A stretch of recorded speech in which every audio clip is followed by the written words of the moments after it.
तेरे ज्यादा कोई कुछ नहीं कहता दुनिया में। तो एक ऐसा आदमी है कोमा में भी बोल सकता है। बोलो लास्ट टाइम क्या क्या पढ़ा था, एक बार फटाफट रिवाइज करो। कॉम्प्लेक्स नंबर, कॉम्प्लेक्स नंबर होते हैं ए प्लस आयोटा बी, है ना। अगर कभी गलती से भी बी जीरो हो गया तो ये क्या बन जाएगा, रियल नंबर, क्योंकि ये रियल पार्ट है और ये इमेजिनरी पार्ट है। ठीक है। अच्छा फिर रियल नंबर दो हिस्सों में टूटा, एक इरेशनल और एक रैशनल। अच्छा इरेशनल की पहचान क्या है, रूट में नॉन परफेक्ट स्क्वायर आ जाता है, रूट में नॉन परफेक्ट स्क्वायर आ जाता है, पहली पहचान। दूसरी पहचान नॉन टर्मिनेटिंग नॉन रिपीटिंग,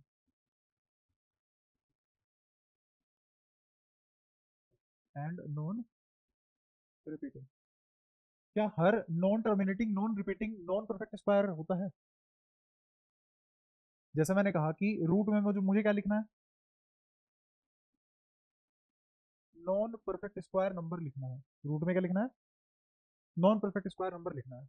और एक मैंने नंबर लिखा है जो after decimal non terminating non repeating है। क्या ये दोनों बातें एक हैं या अलग अलग है? क्या मैं ये बोल सकता हूँ कि पहले वाला, क्योंकि भाषा तो समझ में आ नहीं रही, ऐसे ही समझाना पड़ेगा, क्या मैं बोल सकता हूँ पहले वाला दूसरे वाला एक ही बात है? क्या हर पहले वाला दूसरे वाला होगा?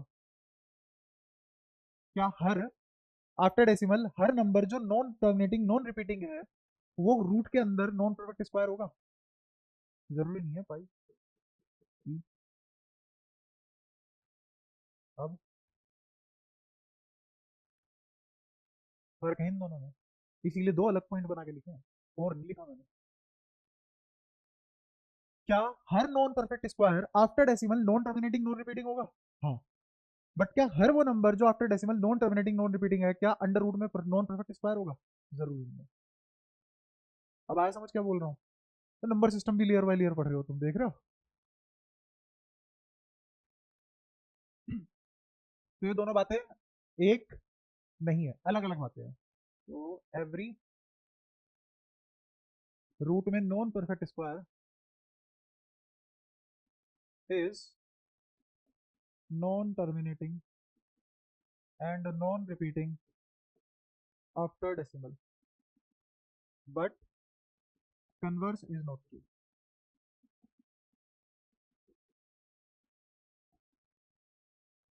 अब रहेगा याद, ठीक है। तो जैसे दिखते कैसे हैं, root two, root three, root five, value तुमने अभी तक याद करी नहीं होगी। Pi, E, pi, pi square, pi by two, pi golden ratio, golden ratio, Napier constant, pi ratio of circumference to the diameter of a circle. ठीक है। इन सब की वैल्यू याद होनी चाहिए, वैल्यूज याद करनी है, इनकी तो याद होनी होनी चाहिए, ऐसे यूज हो जाएंगे चलते फिरते इनकी वैल्यूज। ठीक है। तो यहाँ पे हो गया रेशनल का पार्ट खत्म। ठीक है। फिर रेशनल नंबर क्या था, रैशनल नंबर फ्रैक्शन होते हैं, फ्रैक्शन ही तो होते हैं। और सबसे पहली बात इनके बारे में क्या होती है कि ये पी बाई क्यू की फॉर्म में रिप्रेजेंट किए जा सकते हैं, ये पी बाई क्यू की फॉर्म में रिप्रेजेंट नहीं किए जा सकते। तो एक और बात क्या थी यहाँ पे, can not be represented in P by Q form, हो ही नहीं सकता, ये असंभव है। मुझे पता ही नहीं कब रिपीट होंगे कब रिपीट नहीं होंगे, और खत्म कहाँ होंगे तो कोई पता ही किसी को नहीं पता आज तक। तो फिर नीचे कितनी जीरो लगाऊंगा डेसिमल के बाद वो पता ही नहीं है, तो इसीलिए पी बाई क्यू की फॉर्म में नहीं लिखे जाते, क्योंकि मेरे को डेसिमल के बाद का कोई ज्ञान ही नहीं है। Up to 3 to 4 approximation digit place, उसके बाद हमें कुछ नहीं पता इनके बारे में। ठीक है। इन सबकी हम क्या करते हैं, इन सबकी रैशनल अप्रोक्सीमेशन लिखते हैं, क्या लिखते हैं, रैशनल अप्रोक्सीमेशन लिखते हैं, है ना। जैसे इसको हम क्या लिखते हैं, इसको हम लिखते हैं 1.414, तो क्या यही वैल्यू होती है √2 की? नहीं। इसको हम लिखते हैं 3.14। क्या यही वैल्यू होती है इसकी? नहीं। ये सब क्या है इनके? Rational approximation. तो रैशनल अप्रोक्सीमेशन इज यूज्ड। ठीक है। अच्छा, फिर ये पी बाई क्यू की फॉर्म में होते हैं। दूसरा क्यू जीरो नहीं हो सकता, अलाउड ही नहीं है।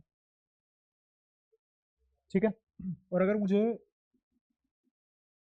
फंडामेंटल फ्रैक्शन की बात करनी है, फंडामेंटल फ्रैक्शन कहाँ यूज होता है ये पता करने के लिए कि जिसको हम पी बाई क्यू की फॉर्म में नहीं देख पा रहे उसको पी बाई क्यू की फॉर्म में कैसे देखते हैं, वहां भी काम आता है। तो फंडामेंटल फ्रैक्शन बोले तो पी क्यू कैसे होंगे? को प्राइम होंगे। को प्राइम मतलब एच सी एफ वन होगा। किन्हीं भी दो नंबर का एच सी एफ वन आ जाए, जरूरी नहीं है वो प्राइम नंबर हो। किन्हीं भी दो नंबर का एच सी एफ वन आ जाए तो वो को प्राइम हो जाते हैं। ठीक है। जैसे अगर मैं तुमसे बोल दूं 12/15, is it a fundamental fraction? No. But क्या ये रेशनल है? रेशनल है। फंडामेंटल फॉर्म नहीं है। तो जब तक ये फंडामेंटल फॉर्म में नहीं आएगा मैं ये नहीं बता पाऊंगा कि ये कौन से वाली वेरिएशन का है। ये दो वेरिएशन के होते हैं। पहली variation non terminating and repeating, दूसरी वेरिएशन टर्मिनेटिंग। ये दो वेरिएशन है। जो टर्मिनेट होते हैं वो इस हिसाब से दिखेंगे तुम्हें, ए upon 2 to the power m 5 to the power n, क्योंकि दोनों की प्रोडक्ट क्या दे जाएगी मुझे? जीरो। दोनों की प्रोडक्ट जीरो दे जाएगी। तो अगर वो टर्मिनेटिंग है तो तुम्हें इस फैशन के दिखाई देंगे वो। अब मुझे 12/15 चेक करना है, तो मैं इस फॉर्म में चेक नहीं कर पाऊंगा, मुझे किस में कन्वर्ट करने का पड़ेगा इसको? फंडामेंटल फॉर्म में। ठीक है। तो मैं क्या करूंगा, इन दोनों का एच सी एफ वन बनाऊंगा। इन दोनों का एच सी एफ, वो कैसे बनाऊंगा एच सी एफ वन? सबसे बड़ा नंबर लूंगा जो दोनों को काटता है और उससे काट के एच सी एफ वन आ जाएगा अपने आप ही, क्योंकि जो हाईएस्ट कॉमन फैक्टर था वो लेके तुमने अलग कर लिया और छीन लिया इससे। अब जो इसका हाईएस्ट कॉमन फैक्टर तुमने छीन ही लिया है तो क्या बचेगा फिर? हाईएस्ट कॉमन फैक्टर वन ही बचेगा। तो निकाल लो इसमें से 4, और नीचे क्या आ जाएगा? 12। 3 × 4 = 12, 3 × 15। ठीक है। अब ध्यान से देखना, 4/5 क्या टर्मिनेटिंग होगा? टर्मिनेट कर जाएगा। हाँ। बट ये तो नहीं 2 to the power m 5 to the power n format का है। हाँ, 2 की पावर 0 है ये इस फॉर्मेट का है, जिसमें m की वैल्यू क्या है? 0 और n की वैल्यू क्या है? 1। तो ये कैसा हुआ? टर्मिनेटिंग। वहीं पे अगर मैं लिख देता 4/3, क्या फंडामेंटल फॉर्म है? हाँ। तो मैं क्या डायरेक्टली चेक कर सकता हूँ कि 2 to the power m 5 to the power n है? नहीं है। तो ये कहाँ जाएगा? Non terminating and repeating. और आंसर क्या आ जाएगा इसका? 1.333 अप टू 4। तो क्या आ जाएगा? 1.3 बार। ठीक है। अब इसको वापस इस फॉर्मेट में कैसे लेके जाते हैं? ऐसे लेके जाते हैं, x को मान लो 1.3 बार और 10x क्या हो जाएगा? 13.3 बार। तो 10x अगर इसमें से इसे घटा दोगे तो ये कितना बचेगा? 9x। नीचे वाले में से ऊपर वाला घटा रहा हूँ, 13 में से एक गया 12 और पीछे 0, क्योंकि 3 की बार में से 3 की बार जाएगा 0 आ जाएगा। तो x बराबर क्या आ गया? 12/9। अब इसको फंडामेंटल फॉर्म में ले आओ तो कितना आ गया? 4/। ठीक है। यहाँ तक कहानी पूरी। ठीक है। अब इसमें ये जो फ्रैक्शन है, एक तो हो गया कि ये वाकई में पी बाई क्यू की फॉर्मेट में है। ठीक है। एक है कि कभी क्यू वन हो गया, अगर कभी क्यू वन हो गया तो स्पेशल केस बन जाता है, फिर ये कहाँ अटक जाते हैं? इंटीजर पे आ जाते हैं। अगर इन्हीं में क्यू वन हो जाए तो ये क्या बन जाएंगे? इंटीजर बन जाएंगे। ठीक है। और पी फ्रैक्शन नहीं होना चाहिए वहां पे। If Q one P is not fraction, मतलब ऐसा नहीं है पी 1/3 है और क्यू वन है तो अपना तुम्हारा 1/1/3 कितना आ गया? मतलब ऐसे हो गया ना कि पी की वैल्यू तो है 1/3 और क्यू तुमने कर दिया 1, क्योंकि तुम ये वाली बात नहीं लिख रहे, तुम बस क्यू बराबर 1 पे चढ़े हुए हो। तो क्या आ जाएगा आंसर इसके? पी बाई क्यू 1/3 आ जाएगा। ये तो कोई बात नहीं है ना। तो इंटीजर लाने के लिए पी को क्या होना पड़ेगा? नॉन फ्रैक्शन होना पड़ेगा, और क्यू को 1 होना पड़ेगा, तो वो नंबर कैसे बन जाएंगे? इंटीजर बन जाएंगे। और इंटीजर कितने टाइप के हो जाएंगे?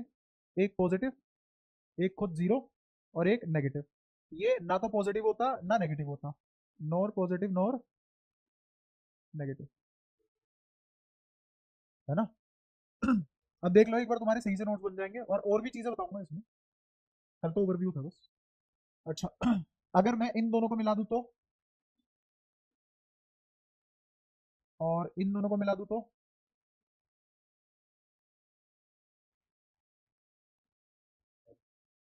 रुक जाओ बस, यही क्या है, और होल नंबर, और ये क्या है, नेचुरल नंबर। ठीक है। अब इसी नेचुरल नंबर को हमने क्या बोल दिया था, या तो प्राइम या कंपोजिट। प्राइम बोलो क्या, exactly two, exactly two factor, और ये more than two factor, more than two factor. अच्छा, ये याद तो रख लोगे ना कंपोजिट, अब तो ही क्या हो गया याद। ठीक है। अच्छा, पता कैसे करेगी कोई नंबर प्राइम है कि नहीं, चेक करना आता है, बताओ कैसे चेक करेंगे प्राइम है कि नहीं। नहीं, ऐसा कुछ नहीं है। जैसे मान लो 229 लिया मैंने, 229 प्राइम और नोट, तो कैसे चेक करेंगे, सुनो ध्यान से। इसका अंडर रूट लेंगे, ये प्राइम नहीं है मेरे हिसाब से, ठीक है। इसका अंडर रूट लेंगे, अंडर रूट में सबसे आसपास वाली वैल्यू देखेंगे, कौन सी है इसके सबसे आसपास वाली वैल्यू, 225। 225 किसके स्क्वायर है, 15। तो इसका मतलब ये 15 का स्क्वायर है, तो इसको सोल्व करूंगा 15 पॉइंट समथिंग आएगा, तो मैं 15 ले लिया, क्योंकि है तो ये नेचुरल नंबर की ही पार्टी। अच्छा, तो 15 से छोटे छोटे जितने भी नंबर हैं, कौन कौन है, 14, 13, 12, 11, 10, 9, 8, 7, 6, 4, 5, 3, 2, 1 है ना, 6, 5, 4, 3, 2, 1। अब एक एक नंबर से इसको डिवाइड करके देखेंगे, क्या 15 से डिवाइड हो जाएगा, नहीं। 14 से डिवाइड हो रहा है, नहीं। 13 से डिवाइड हो रहा है, 13 एकम 13, और 22 में से 13 गया, कितना बचा ना, नहीं हो रहा। फिर 12 नहीं हो रहा, 11 से नहीं होता, 10 से नहीं होता, 9 से बिल्कुल भी नहीं, 8 से शुरू की, ये तो वैसे भी नहीं होगा, 7 से, 7 या 21, और एक बचा 19, नहीं होगा, 6 से नहीं होगा, 5 से नहीं होगा, 4 से नहीं, 2 से नहीं, 3 से नहीं, और 1 से तो चेक करते ही नहीं हम। ठीक है। तो किसी से भी डिवाइड नहीं हुआ तो ये क्या हो गया, प्राइम। अगर किसी से डिवाइड हो जाता है तो क्या बन जाता, नॉन प्राइम। ऐसे चेक करते हैं प्राइम नंबर है कि नहीं है। ठीक है, 100 से पहले 25 प्राइम नंबर होते हैं, 25 प्राइम नंबर बिफोर 100। ये सारी बातें क्लियर है, तो प्राइम नंबर चेक करना आ गया, कोई दिक्कत इसमें। ठीक है। अब प्राइम से रिलेटेड को प्राइम तो तुम्हें पता लगी गया है, यहीं पे एच सी बना, और एक ट्विन प्राइम होता है, ट्विन प्राइम क्या हो गया, अगर x माइनस वाई का एब्सोल्यूट डिफरेंस 2 आ गया तो x कोमा वाई क्या हो गए, ट्विन प्राइम। कान पे तो मैं जोर का मारूंगा, 2 बताया था। खोल दो पिछले वाली पीडीएफ, जल्दी बोल, पक्का। नहीं, तो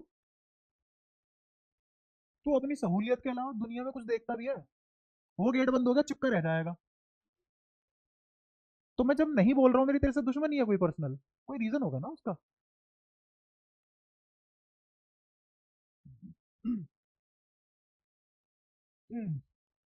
अच्छा, इसमें से ना एक ये बहुत काम की चीज है, ये तुम्हें याद होना चाहिए तहे दिल से। ई की एक सीरीज भी होती है, अगर E to the power X लिखा जाए तो E to the power X होगा 1 plus X square by 2 factorial, plus X cube by 3 factorial, plus X की power 4 by 4 factorial, up to. तो ई क्या है, नेपियर कांस्टेंट, ई क्या है, नेपियर कांस्टेंट। तो अगर मुझे इस, हाँ, इस नेपियर कांस्टेंट की वैल्यू निकालनी है तो मैं एक्स की वैल्यू 1 रख दूंगा, तो क्या आ जाएगा, E to the power 1, 1 plus 1 plus 1 का स्क्वायर बाई 2 फैक्टोरियल, 1 का cube by 3 factorial, up to so on. अब देखना ध्यान से, ये हुआ 2, 1/2 इस 0.5, 1/3 इस 0.3, इसको 10/3 देख लो ना, तो 3.3 ही तो आएगा, तो 1/3 0.3 आ गया। फिर उसके बाद 1 बटा, अच्छा 0.3 नहीं आएगा, कितना आएगा, 1/6 है ये, 1/6 है, क्योंकि 3 फैक्टोरियल है, तो 3 फैक्टोरियल किसके बराबर होता है, फैक्टोरियल भी देख लो, पता होना हो तुम्हें, पता तो होना चाहिए वैसे। एन फैक्टोरियल बताओ कितना होगा, बोलो एन फैक्टोरियल, बोलते चलो, ये आता है तुम्हें, है कहाँ तक, सही है। अगर मैं तुमसे पूछ लूं n माइनस एम फैक्टोरियल, अब लिखवा सकते हो मेरे को कुछ? हाँ भाई, हाँ लिखो, n माइनस एम, हाँ ये तो मल्टीप्लाई होगा ही नहीं, सीधा -1 से इंटू n माइनस एम -1, फिर n minus M -2 up to, फिर k 3 to 1 पहुंचेगा।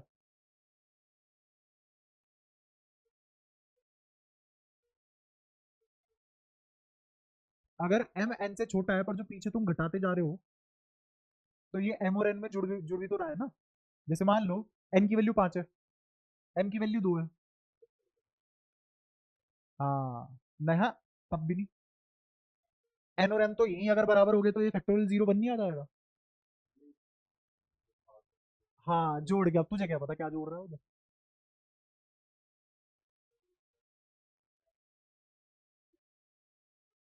वो ठीक है, बट तू मुंह से नहीं बता पा रहा तो समझाएगा कैसे, ये बता।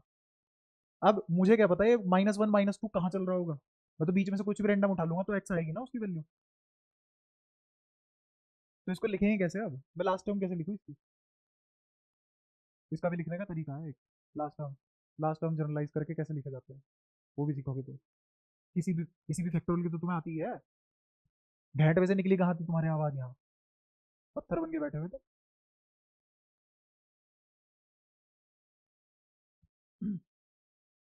हाँ तो 1/6 बताओ कितना होगा? 10/6 कितना होता है?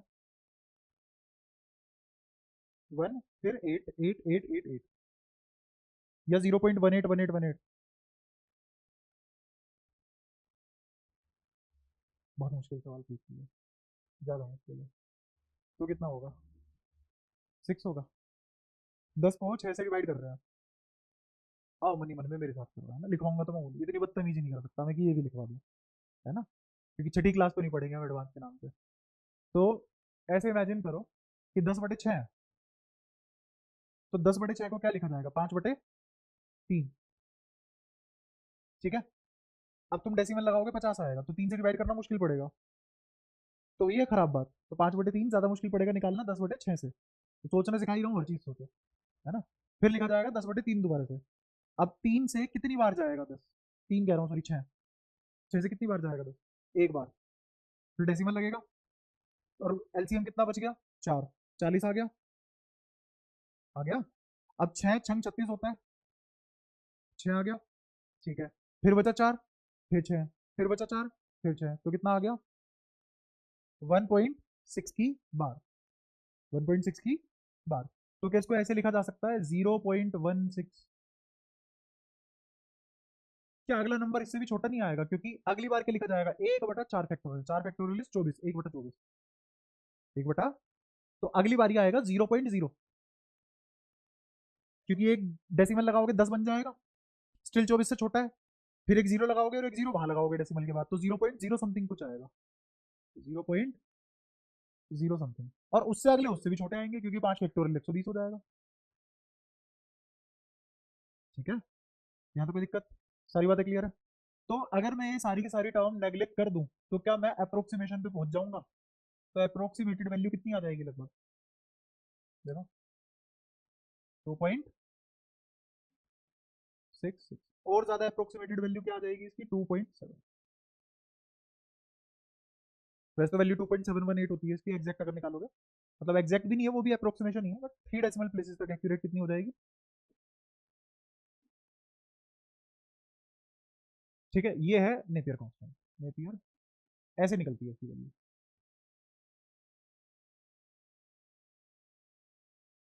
यहां तक समझ पाए?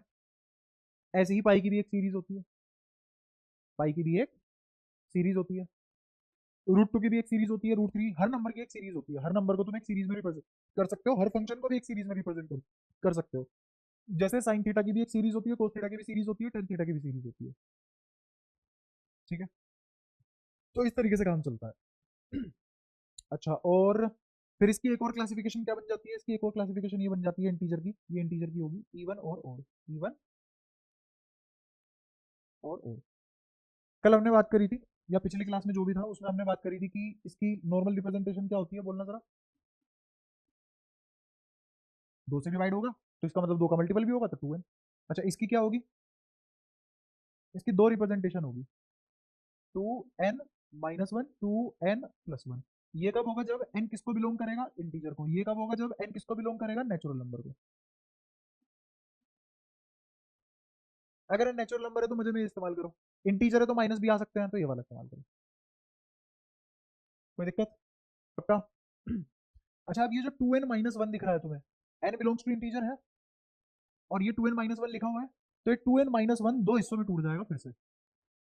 एक तुम्हारा ये बनेगा, जगह नहीं बची, बचनी चाहिए थी, यहाँ देखो। एक तुम्हारा बचेगा 2, ये जो 2n-1 है, 2k+1, और एक बचेगा 2k+3। इस 2k+1 और 2k+3 का मतलब क्या है कि अगर मैं 2 से डिवाइड करूं, 2 कह रहा हूं, 4 आएगा।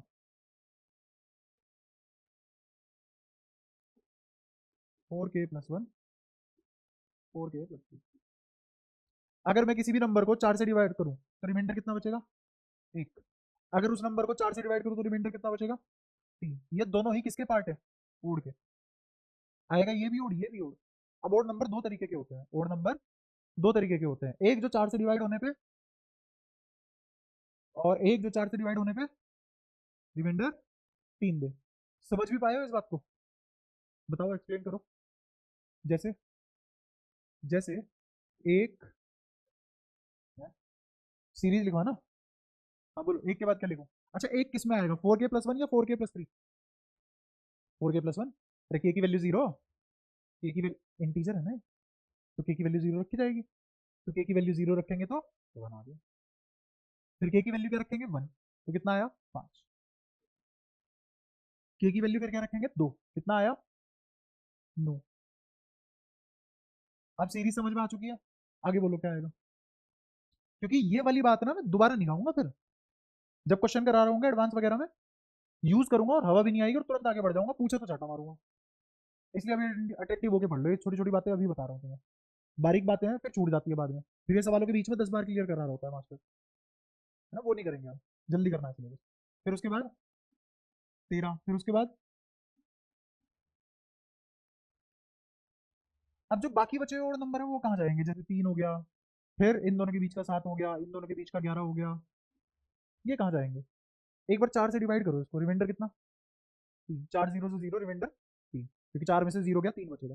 फिर 7 है, 4 कम 4, तो 7 - 4 इज 3, रिमाइंडर बच रहा है 3, ऐसे 11 के लिए रिमाइंडर बच रहा है 3। क्या अब समझ में आ गया, अगर 2n-1 से रिप्रेजेंट कर रहे हो इंटीजर को और n किसको बिलोंग कर रहा है, इंटीजर को, तो वो दो हिस्सों में फिर से टूट जाएगा, एक जो 4 से डिवाइड होकर रिमाइंडर 1 देते हैं और एक जो 4 से डिवाइड होकर रिमाइंडर 3 देते हैं। अभी ट्रिग्नोमेट्री में इस्तेमाल हो जाएगा, तुम्हें पता भी नहीं लगेगा। हाँ, हमेशा ऐसे ही होगा। क्लियर हुआ। अच्छा तो अब तुम्हें ये भी पता है कि ये जो पीछे लिखा होता है ये रिमाइंडर होता है, हाँ रिमाइंडर होता है, तो इसका मतलब जो ये पीछे लिखा हुआ है रिमाइंडर होगा, हाँ रिमाइंडर होगा, तो रिमाइंडर नेगेटिव हो सकता है, हाँ हो सकता है। ऐसे होती है बातें रिलेट। ये जो पीछे लिखा है रिमाइंडर लिखा है, हाँ बिल्कुल, 2 से डिवाइड करने पे 1 बच रहा है तभी तोड़ हुआ। अच्छा ये माइनस रिमाइंडर बचने का क्या मतलब हुआ, ये रिमाइंडर थ्योरम में पढ़ेंगे, ठीक है।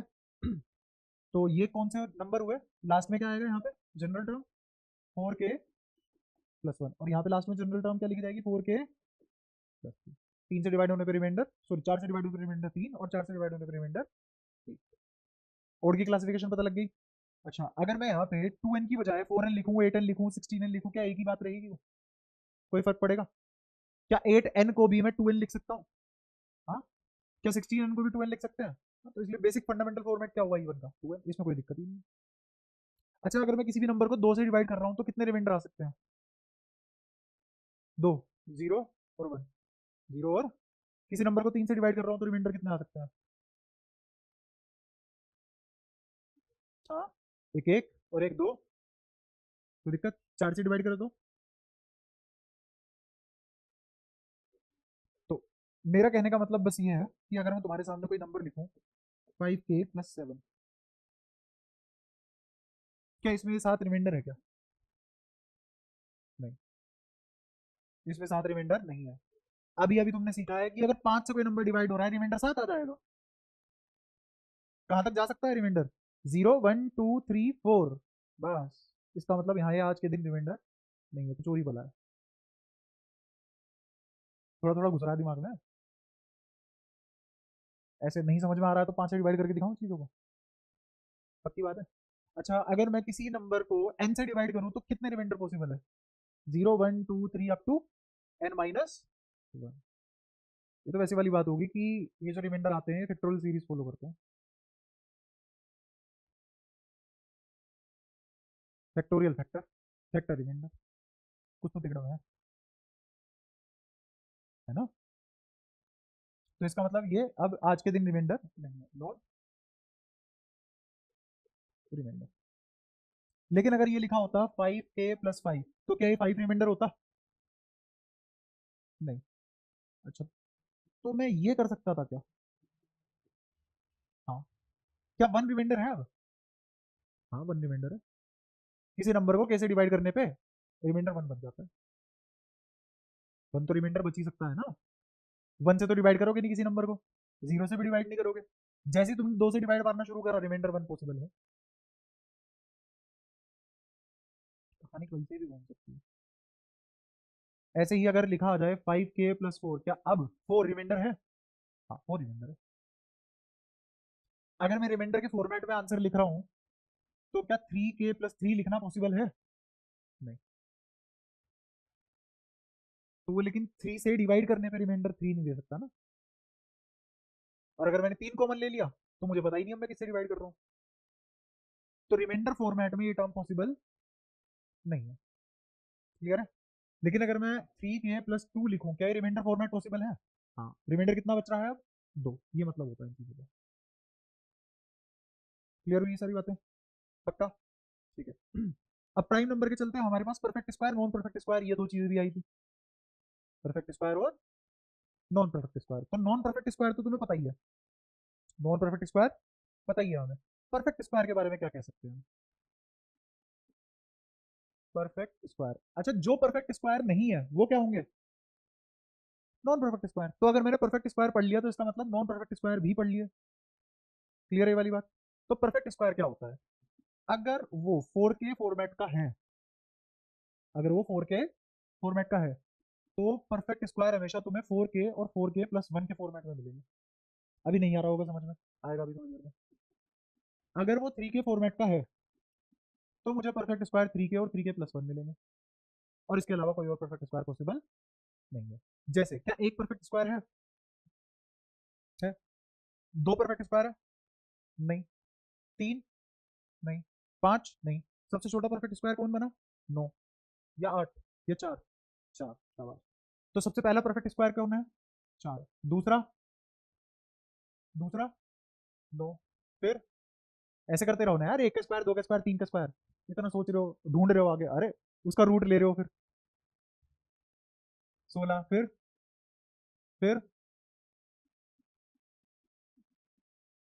क्लियर है? अच्छा, यहाँ के की वैल्यू क्या रही होगी? 1। तो हाँ बोलो, क्या 4 रही होगी या 1? 1।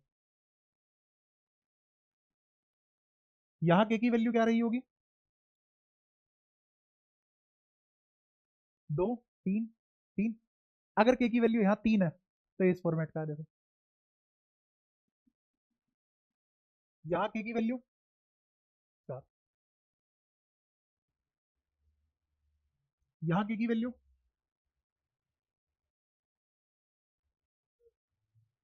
4, चुक 16, और एक 17 आ रहा है। ये तो 8 कैसे? 3 8 +1 है ना, और दूसरा 6, तो 6 चौक 24 प्लस 1, 6 चौक 24 प्लस 1। तुम कोई भी परफेक्ट स्क्वायर नहीं ढूंढ सकते जो इन चारों के अलावा एग्जिस्ट कर सकता हो। इन चारों में खेलेगा परफेक्ट स्क्वायर। तो परफेक्ट स्क्वायर, अब खुद देखो, जैसे ये 25 है तो 25 को तुम कैसे कैसे खेल सकते हो? के की वैल्यू 8 ले लो तो ये किस फॉर्मेट का बनेगा? ठीक है +1, क्योंकि तुम 3 के मल्टीपल के हिसाब से खेल रहे हो। समझ आया? तो क्या लिखा जाएगा?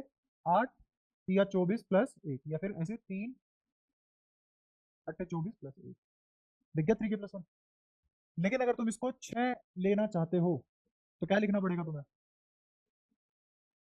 तो यहाँ पे के की वैल्यू क्या मिल जाएगी तुम्हें? 24 प्लस 1। अगर वो 4 के मल्टीपल के हिसाब से जा रहे हो तो 4 के +1 होगा। अगर 3 के मल्टीपल के हिसाब से जा रहे हो या तो वो 3 के होगा या 3 के +1 होगा। 4 के मल्टीपल में जा रहे हो तो खुद 4 के होगा या 4 के +1 होगा। इनके अलावा कोई और रिप्रेजेंटेशन नहीं है। तो कोई भी परफेक्ट स्क्वायर कैसे एग्जिस्ट करेगा? ठीक है, ठीक है +1 और 4 के +1। अगर तुम्हें ये पता करना है कि कोई भी नंबर परफेक्ट स्क्वायर है कि नहीं, तो इस फॉर्मेट में तोड़ के देखो। अगर इन चारों में से कोई एक आ जाए तो परफेक्ट स्क्वायर था, और अगर इन चारों में से कुछ भी नहीं आया तो वो परफेक्ट स्क्वायर नहीं है। तो क्या मैंने बता दिया how to check perfect square?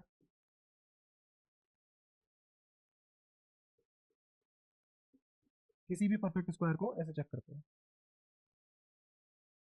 ठीक है, जैसे किसी ने मुझे नंबर दिया 38464, अब ये परफेक्ट स्क्वायर है कि नहीं कैसे चेक करेंगे? इन चारों में से अगर कोई एक होगा तो होगा, 3 और 4 से डिवाइड करके देखेंगे। अगर पूरा पूरा डिवाइड हो गया तो ठीक है, परफेक्ट स्क्वायर है। और रिमाइंडर 1 आ रहा है 3 से डिवाइड करके या 4 से डिवाइड करके तो भी है। वैसे तुम्हें 3 से डिवाइड करके ही पता लग जाएगा कि 3 से डिवाइड करके रिमाइंडर 1 आया था कि नहीं आया था। तो दोनों ऑप्शन एक साथ खत्म। 4 से डिवाइड करती तुम्हें पता लग जाएगा कि +1 आएगा या तो भी खत्म। ठीक है, या तो कोई परेशानी? तो परफेक्ट स्क्वायर भी अब तुम्हें आगे देखना। ठीक है, अच्छा ओड इवन की अलजेब्रा में तुम्हें ये पता है कि ओड इंटू ओड इज, या फिर ऐसे प्लस माइनस देख लो, odd plus minus odd is, बोलो इवन की ओड? इवन, या तो प्लस कर लो ओड में ओड, या माइनस कर लो। जैसे 9 - 3 6, 9 + 3 12, तो क्या मिलेगा? ओड। अच्छा, ऐसे ही even plus minus even, even, और इवन प्लस माइनस ओड क्या आएगा? एक ओड है दूसरा इवन, देखते हैं। इन दोनों को देख रहा हूँ, तो ये दोनों बता रहे हैं। अच्छा, और इसमें है, कहाँ चल रही है बुद्धि? मेरे को जो फील हो रहा है तो पिछले आधे घंटे से कहीं कुछ और सोच रहा है, यहाँ है ही नहीं तू। बताओ इवन प्लस ओड, बस यही ओड आएगा, बाकी सब इवन है। ऐसी मल्टीप्लीकेशन और डिवीजन में अगर इवन इंटू इवन है तो इवन, ओड इंटू ओड है तो ओड, और अगर इवन इंटू ओड है तो मल्टीप्लीकेशन में ये होता है। तो यहां से क्या तुम ये बता सकते हो किसी इवन का स्क्वायर क्या बन सकता है? इवन ही बन सकता है। किसी ओड का स्क्वायर क्या बनेगा? ओड ही बन सकता है। अभी तुम्हें पता नहीं है, बहुत छोटी बात लग रही है, इसको क्वेश्चन ऐसा बन जाएगा, हिलेगा भी नहीं। बहुत छोटी छोटी बातें क्लियर होती जा रही हैं, पक्का? ठीक है। अच्छा, एक नोटेशन होती है, नोटेशन, पहली सिग्मा, दूसरा पाई। ये होता है कॉन्जिक्यूटिव समेशन, कॉन्जिक्यूटिव या सक्सेसिव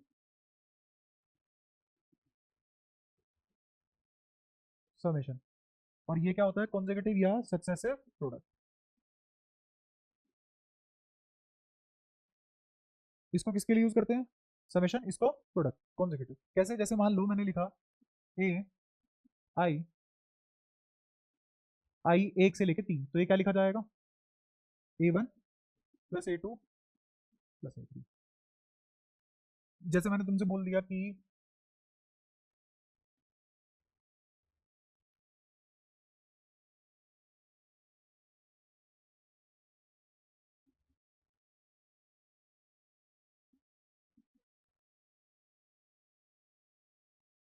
बताओ क्या लिखा जाएगा? n-1 इंटू, फिर 1 इंटू n-1 इंटू n-1 की पावर 3 n-1 की पावर 4 और n-1 की पावर 5। क्या ये सब कर लोगे? अच्छा, अगर वो मेरे को ये बोल दे समेशन ऑफ ए बस, तो क्या करूंगे अब क्या आएगा आंसर? तो तुम अपनी मर्जी से क्या लिखोगे? A1 plus A2 plus A3, कहाँ तक हमें क्या पता, सबको जोड़ना है, दुनिया जोड़ दो पूरी। ठीक है, जितने मुझे सिंगल टर्म मिलेंगे सबको जोड़ दूंगा। ऐसे ही अगर तुमसे कोई बोल रहा है कि समेशन ऑफ ए बी, तो इसका क्या मतलब होगा? हाँ, इसका मतलब A1 B1, या फिर इसको ऐसे भी लिख सकते हैं AB plus BC plus C, ऐसे करके। सो जहां भी मुझे दो टर्म दिखेंगी उनकी प्रोडक्ट करके जोड़ दूंगा, जहां भी दो टर्म दिखेगी उनकी प्रोडक्ट करके जोड़ दूंगा। कितनों को? सभी को। कितनों को? सभी को। ठीक है, तो ऐसे ही इसका क्या मतलब होगा?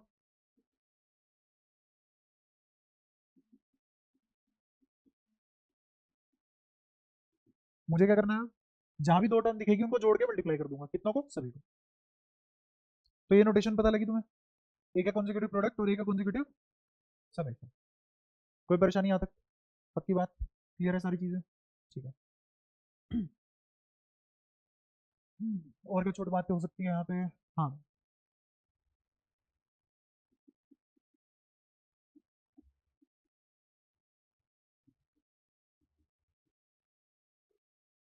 वो भी बहुत ज्यादा बेसिक।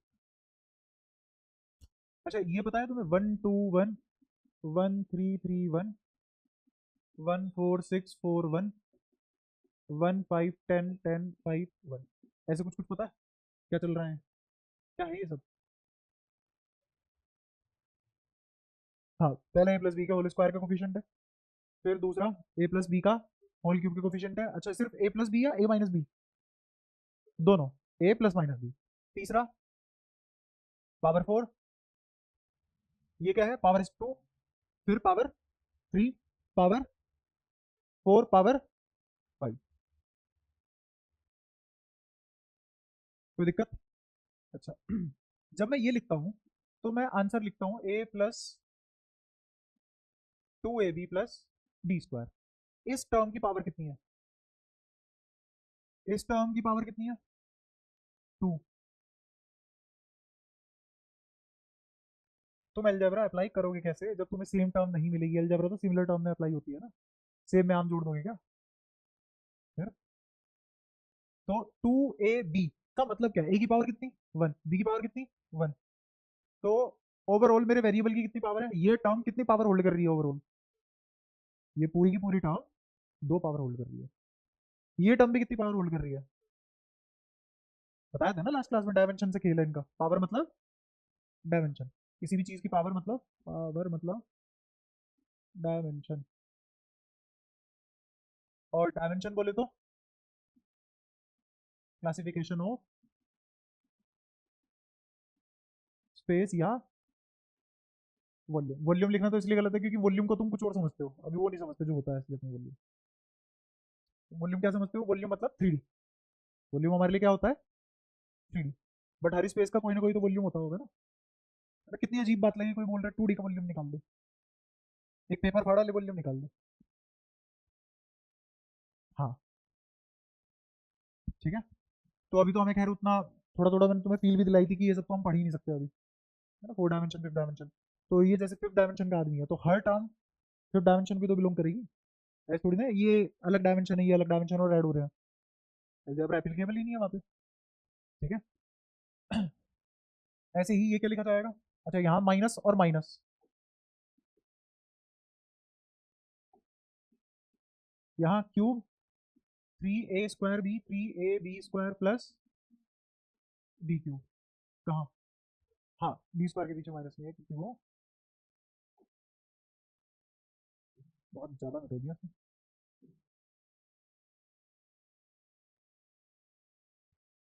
इस पूरी टर्म की पावर बताओ कितनी है? इस पूरी टर्म की पावर, इसकी। ठीक है, और अगर मुझे माइनस लगाना हो तो माइनस कहाँ कहाँ लगेगा, जहाँ जहाँ बी नेगेटिव होगा, यहाँ बी नेगेटिव हो सकता है क्या? हाँ, यहाँ भी नेगेटिव नहीं हो सकता, यहाँ नेगेटिव हो सकता है, हाँ। ठीक है, फिर ये लिख लोगे आप, ये सब लिखी जाएंगी। अच्छा, इनसे भी काम के क्या होते हैं, इनसे भी काम की चीज होती है। जैसे ये किसका स्क्वायर खोला तुमने, ए प्लस बी का होल स्क्वायर खोल रखा है तुमने। लेकिन अगर तुम्हें ए स्क्वायर प्लस बी स्क्वायर निकालना पड़ जाए तो वो ए प्लस बी का होल स्क्वायर इधर लाएंगे, इसको प्लस का हो जाएगा माइनस का। अरे ये फिलहाल प्लस में है ना, तो माइनस नहीं आएगा। अच्छा, ऐसे ये square minus B square is A minus B, A plus B. ऐसे ही वो तुमसे पूछेगा A cube plus B cube, ये किसके बराबर होगा, ए प्लस बी का होल क्यूब। इसको ऐसे भी लिख सकते हैं ना कि कॉमन ले लो इनमें से, तो कॉमन लेने के बाद क्या लिखा जाएगा, ए क्यूब प्लस बी क्यूब, इनको इकट्ठा कर लिया, इसमें भी थ्री ए बी है, इसमें भी थ्री ए बी है, तो बाहर थ्री ए बी लिखा, अंदर ए प्लस बी लिख दिया। अब तुम्हें ये वाली चीज निकालनी है, इसको उधर फेंकोगे, तो किसको उधर फेंका जाएगा, three A B A plus B. और अगर यहाँ माइनस आया तो कहाँ माइनस आएगा, यहाँ भी और यहाँ भी, और यहाँ भी माइनस आएगा। ठीक है, अगेन इसमें से अगर ए प्लस बी और कॉमन ले लूँ तो बाहर तो आके बैठ जाएगा ए प्लस बी, अंदर यहाँ क्या बचेगा, ए प्लस बी कॉमन लिया है ना, तो ए प्लस बी का होल स्क्वायर, और पीछे क्या बचेगा, थ्री ए बी। इसको सोल्व करेंगे तो क्या आ जाएगा, A square plus B square minus का थ्री ए बी प्लस का टू ए बी, तो माइनस का ए बी बच जाएगा बस। और अगर मुझे यहाँ माइनस लगाना पड़ जाए तो कहाँ कहाँ लगाएंगे, जहाँ जहाँ बी माइनस में, यहाँ बी माइनस में है, तो यहाँ माइनस का आ जाएगा।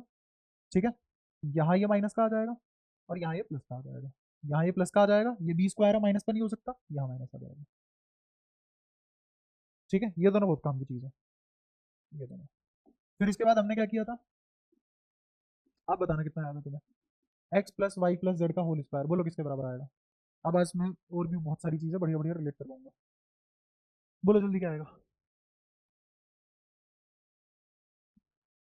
एक्स स्क्वायर, जल्दी बोलो, वाई स्क्वायर, फिर प्लस टू कॉमन ले लूँ, अंदर क्या बचेगा, क्या इसको मैं ऐसे लिख सकता हूँ, summation of A square plus two summation of A B, और ये लिखा हुआ है समेशन ऑफ ए का होल स्क्वायर।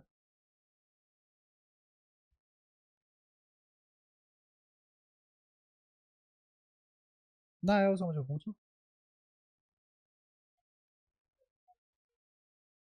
नहीं नहीं नहीं नहीं नहीं नहीं, ए की वैल्यू एक्स, फिर ए की वैल्यू वाई, फिर ए की वैल्यू जेड। ठीक है, अच्छा यहाँ पे भी ऐसी है, ए की वैल्यू एक्स, ए की वैल्यू वाई, ए की वैल्यू जेड।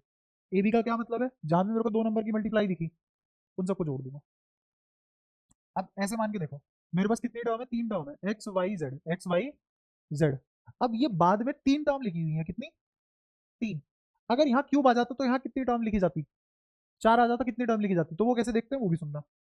इन सबके मुझे कॉम्बिनेशन देखने हैं, तो एक्स के कॉम्बिनेशन किस किस के साथ बन सकते हैं, वाई के साथ, और तो एक्स वाई और एक्स जेड आ गया। पीछे नहीं जा सकते अब हम, एक्स का काम पूरा हो गया, एक्स का काम पूरा होने के बाद वाई पे आ जाओ, वाई के लिए सिर्फ एक ही कॉम्बिनेशन बचा है, वो कौन है, तो कितनी टर्म आई, तो ब्रैकेट के अंदर कितनी टर्म लिखी जाएंगी, तो यहाँ समेशन भी कितनी बार खुलेगा, तीन बार खुल जाएगा। ये होता है ए बी का मतलब, समझ आया। अब ऐसे ही अगर मैं यहाँ लिख दूँ, X plus Y plus Z का क्यूब, बोलो क्या आएगा, X cube Y cube Z cube plus, अब बोलो यहाँ कितना आएगा, टू ब्रैकेट में अंदर, हाँ। देखो अब यहाँ पे क्यूब है, तो क्यूब के लिए टर्म कितनी आएंगी, क्यूब से कोई मतलब है ही नहीं, मेरे पास एक्चुअल में कितनी टर्म है, तीन, तो कॉम्बिनेशन कितने बनेंगे, तीन टर्म, तो तीन ही आएंगी। बट उनकी पावर ऐसे होगी लीनियर, मतलब स्क्वायर में आएगी यहाँ पावर, पावर भी किसमें आनी चाहिए, क्यूब में, पावर भी किसमें आनी चाहिए, क्यूब में। तो एक्चुअल में ये ऐसे लिखा जाएगा, ये लिखा X plus Y plus Z, फिर यहाँ आएगा एक्स माइनस वाई का स्क्वायर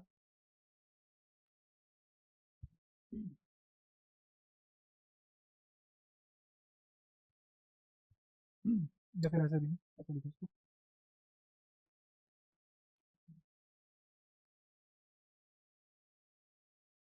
इसको भूलो, अभी ये भी लिखवाता हूँ।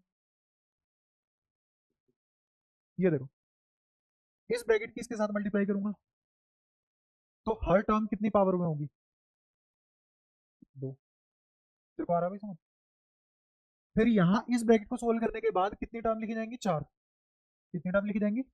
चारों की चारों टर्म की पावर कितनी है? 2। अब इसके साथ मल्टीप्लाई करूंगा तो सारी टर्म की पावर कितनी हो जाएगी? 3। सारी टर्म की पावर कितनी? 3। और आगे क्या लिखा जाएगा यहाँ पे? ये भी कितना होना चाहिए? क्यूब। अब देखो हर टर्म किसमें है? क्यूबिक फॉर्म में है। हर टर्म किसमें है? क्यूबिक फॉर्म में। कोई परेशानी यहाँ तक? अच्छा, इन सबको क्या बोला जाता है? पिछली क्लास में भी बताया था, साइक्लिक फैक्टर। साइक्लिक। ये बहुत कमाल की चीज है, इसको डिटरमिनेंट से भी सोल्व कर सकते हो, है ना? जैसे अगर मैं तुम्हें बताऊं, थोड़ा सा देखो, अगर ये 0 है, फिर ये 0,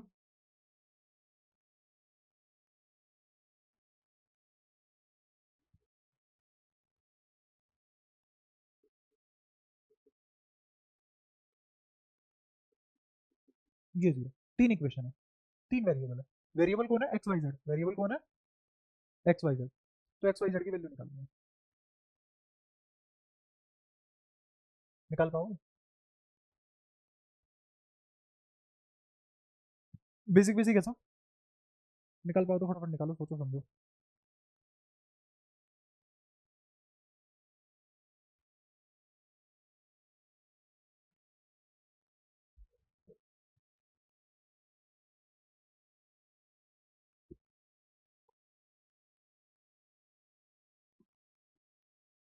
कैसे?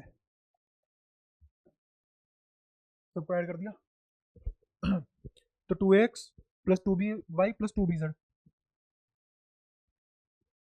देख, एक दोबारा कहीं रिपीट हुआ है क्या? तो तूने कैसे समेशन किया बता?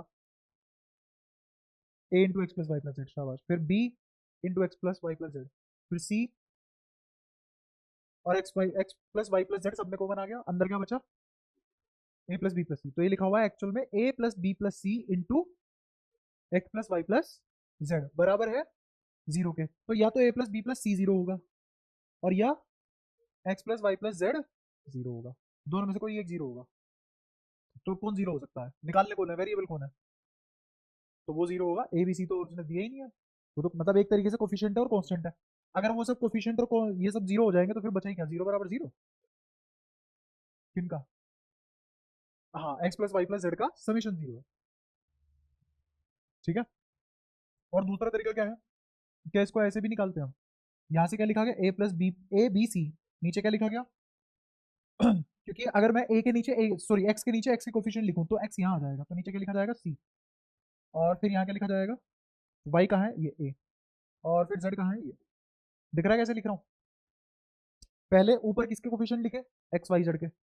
फिर नीचे भी किसके कोफिशिएंट लिख रहा हूँ? एक्स वाई जेड के। एक्स यहाँ है तो इसलिए इसका कोफिशिएंट यहाँ लिखा गया। ऐसे ही नीचे वाले का कोफिशिएंट लिखे जाएंगे। तो एक्स का कोफिशिएंट क्या है? बी। वाई का कोफिशिएंट सी। जेड का कोफिशिएंट ए। क्या आप तुम्हें दिख रहे हैं साइक्लिक टर्म्स है डिटरमिनेंट में? और ऐसी चीज का डिटरमिनेंट अगर तुमने प्रॉपर्टी पढ़ी हो, 0 आता है। हेंस डिटरमिनेंट की एक प्रॉपर्टी प्रूव हुई है। अगर मैं इनको ऐड करूं तो तुमने बताया ना A plus B plus C X plus Y plus Z 0/0। तो ये आ गया 0। और अगर मैं इसकी इसको सोल्व करूं तो सोल्व करने के बाद डिटरमिनेंट क्या आएगा? 0। तो इसका मतलब x plus Y plus z भी क्या आएगा? 0। ये होता है इनका साइक्लिक फैक्टर का थोड़ा थोड़ा मतलब। ठीक है। नहीं, अभी नहीं बता सकते, उसके लिए मेरे को एक और कंडीशन चाहिए, एक और टर्म चाहिए। और वो एक और टर्म भी ऐसे हो जाएगी जब इसको तुम फर्दर सोल्व करोगे तो यहाँ पे एक और टर्म ये बनेगी तुम्हारी कि बना सकते हैं हम हाफ एक्स माइनस वाई का होल स्क्वायर, हाफ ब्रैकेट में एक्स माइनस वाई का whole square plus Y minus Z का whole square plus Z minus C का जेड माइनस एक्स का होल स्क्वायर बराबर 0। ऐसा करने से क्या होगा, दो तो उधर जाके जीरो हो गया, तो x बराबर y, y बराबर z, z बराबर x आ गया। इसका मतलब x बराबर y बराबर z बराबर जीरो है। यहाँ से दूसरी कंडीशन बनेगी। ठीक है। तो ये थोड़ा थोड़ा समझ में आया साइक्लिक फैक्टर का क्या खेल रहता है, कोई परेशानी? पक्का? अच्छा। अब ध्यान से देखो इस वाली टर्म को दोबारा से, अगर मुझे यहाँ पे ऐसे निकालना पड़ जाता, अगले पेज पे आ जाता कोई नहीं, अगर मैं निकालता x plus Y plus z, या फिर ऐसा कर लो, इसको ऐसे लिख लेते हैं, A plus B plus C plus D का होल स्क्वायर, क्या इसका आंसर लिखवा सकते हो मेरे को?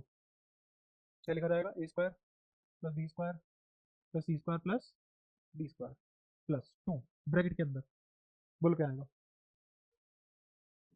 ए बी प्लस, ऐसे लिखो इसको, यहाँ लिख लिया तुमने ए बी सी डी। अब कॉम्बिनेशन बनाते चलो, ए का बी के साथ, ए का सी के साथ, ए का डी के साथ, बन गया। फिर बी का सी के साथ, बी का डी के साथ, फिर सी के लिए सिर्फ एक ही ऑप्शन बचा। लेकिन जब लिखूंगा, लिखते टाइम लिखा तो यही जाएगा ना, सिग्मा ए का whole square is equal to sigma a square plus two sigma a. Clear है? यहां से तुम्हें ये भी चमक जाता होगा कि ए बी किसके बराबर होगा, समेशन ऑफ ए बी किसके बराबर आएगा, सिग्मा ए का whole square minus sigma a square upon में 2। समझ पा रहे हो? इसको क्या ऐसे भी लिख सकते हैं, अगर मुझे ए बी लिखना हो सिर्फ, तो ए बी का मतलब ये नहीं हुआ ए प्लस बी का whole square minus A square plus B square upon में 2। करके देख लो, आंसर सेम आएगा। अगर तुम्हें निकालना हो ए प्लस बी का होल स्क्वायर क्या होता है, देख लो, टू ए बी, और ये इधर कैसा है माइनस में, इधर आके क्या हो जाएगा प्लस में, तो दिख गया A square plus B square plus two A B. घूम फिर के आओगे तो वही। क्या सिग्मा नोटेशन क्लियर है? पक्का? ऐसी अगर तुमसे पूछ ले कोई A plus B plus C plus D plus E का होल स्क्वायर, तो यही तो लिखोगे। ये क्या लिखा हुआ है, इसका स्क्वायर आएगा किसके बराबर, सिग्मा ए स्क्वायर, फिर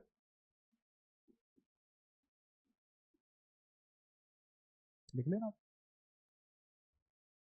कोई दिक्कत हो तो बताओ, यहाँ तक क्लियर है सारी बातें? पक्का? अब तुम कितनी भी टर्म लिख के उसकी पावर डिफाइन कर सकते हो, और तुम्हें general term summation of A b के लिए भी पता है। क्लियर है? तो अगर तुम्हें किसी क्वेश्चन में ए बी निकालना पड़ जाए, जैसे इसका ए बी निकालना पड़ जाए, तो इसका ए बी यहाँ क्या लिखा जाएगा बता सकते हो? यहाँ लिखा जाएगा ए इंटू बी इंटू सी इंटू डी इंटू ई। क्लियर है? यहाँ क्या लिखा जाएगा? गलत बोला है ना मैंने यहाँ? बताओ क्या आएगा? नहीं, a B plus b c plus ऐसे करके लिखेंगे ना, कितने ऑप्शन है अपने पास, ए बी सी डी ई है, a B plus a c plus a d plus a e plus b c plus b d plus b e plus c d plus c e plus d. ये है यहाँ पे summation of A B का मतलब, दिख गया? और यहाँ क्या आ जाएगा ना, होल स्क्वायर है, A plus B plus C plus D का होल स्क्वायर माइनस ब्रैकेट में A square plus B square plus C square plus D square plus E square divided by 2, खत्म। क्या लिखना आ रहा है ये सब, लिख पा रहे हो? समझ भी आ रहा है? कोई दिक्कत?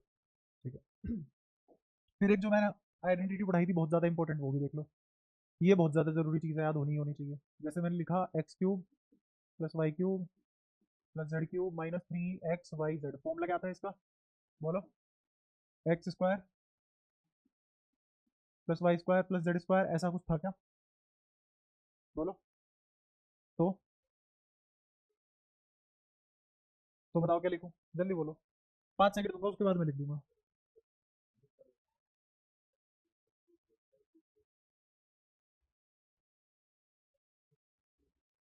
ये पढ़ोगे तुम एडवांस, चाचा दो तीन तीन तीसरी क्लास के बाद गायब हो जाएगा, मजाक से हटके, दिखेगा भी नहीं यहाँ। कुछ 1% भी अगर तुम्हें समझ आ जाए तीसरी चौथी क्लास में, अगर ये हालत रही है। चल चल बताओ, ये बताओ, इंटू में x square plus Y square plus Z square, फिर हम्म हम्म, शाबाश। X square plus Y square plus Z square minus x y minus z x minus x y y z z. यहाँ पे देखो इस टर्म की पावर टू टू, इस टर्म की पावर टू, इस टर्म की पावर, सब स्क्वायर टर्म, ठीक है स्क्वायर टर्म कह रहा हूँ, डिग्री टू है सबकी। यहाँ पे लीनियर है, जब इसकी मल्टीप्लाई इसमें होगी हर एक टर्म में तो हर टर्म क्यूबिक नहीं बन जाएगी। और इसको इससे मल्टीप्लाई करोगे लॉन्ग मल्टीप्लीकेशन से तो यही वाला आंसर आ जाएगा। ठीक है अब यहाँ पे कुछ कुछ क्या क्या कर सकते हैं हम देखना। पहले तो इसकी मैं शक्ल बदल सकता हूँ, कैसे? अगर तुम्हें परफेक्ट स्क्वायर बनाना आता हो तो मैं एक चीज बताना चाहूंगा तुम्हें। ये एक्स स्क्वायर लिखा हुआ है, अब मैं ये पकड़ के लाऊंगा माइनस एक्स वाई, तो मैंने यहाँ लिखा माइनस टू एक्स वाई, क्या लिखा? अपनी मर्जी से मैंने एक माइनस एक्स वाई एक्स्ट्रा लगा दिया, तो ऐड भी करेंगे। यहाँ रख लिया, ऐसे ऐड करके इधर रख लिया, किसकी वजह से? इसकी वजह से। हो गया मामला बराबर। अब ये और दोनों बराबर है, कुछ फालतू नहीं करा मैंने, क्योंकि इसमें से घटाया, इसमें अलग से जोड़ भी दिया। अच्छा, और फिर क्या ले आऊंगा यहाँ पे? Y square. लग गया पता? ठीक है अच्छा, या फिर इससे भी बेटर और मैं क्या कर सकता हूँ, इसको दो से मल्टीप्लाई करो, दो से डिवाइड करो, तो मुझे याद आएगा। ये सब सोचने के तरीके हैं, है ना? और इसको सोचने के मैं दो तीन तरीके बता दूंगा तुम्हें।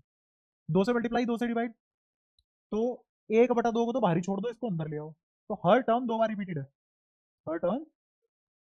तो ये लिखा हुआ है एक्स स्क्वायर, ध्यान से देखना, ये लिखा हुआ है माइनस टू एक्स वाई, और ये लिखा हुआ है वाई स्क्वायर। क्या मैंने एक एक्स स्क्वायर एक वाई स्क्वायर यूज कर लिया और एक एक अभी बचा है, क्योंकि दो से मल्टीप्लाई कर रखी है।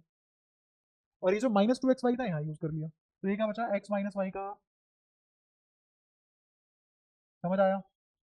अब मेरा एक एक्स स्क्वायर एक जेड स्क्वायर, सॉरी एक वाई स्क्वायर बचा हुआ है और दो जेड स्क्वायर बचे हैं, और एक्स वाई पूरा खत्म हो चुका है। तेरे को आ रहा है समझ में? पूरा लिख दो, इस दो को अंदर भेज, तो ये क्या लिखा हुआ है? ये क्या लिखा हुआ है? ये क्या लिखा हुआ है? ये minus two x y, minus two x y यहाँ पटका, एक एक्स स्क्वायर यहाँ से एक वाई स्क्वायर यहाँ से, तो अभी भी एक एक्स स्क्वायर एक वाई स्क्वायर बचा हुआ है ना जेब में, और इतने हिस्से को क्या लिख दिया? ठीक है, साथ साथ चलना। अब मेरे पास, तुम्हें याद हो कि एक वाई स्क्वायर अभी भी बचा हुआ था, एक वाई स्क्वायर अभी भी बचा हुआ था, और ये क्या लिखा हुआ है? माइनस टू वाई जेड, दिख गया? और दो जेड स्क्वायर बचे हुए हैं, उसमें से एक यूज कर लिया, तो इतना हिस्सा क्या बच गया?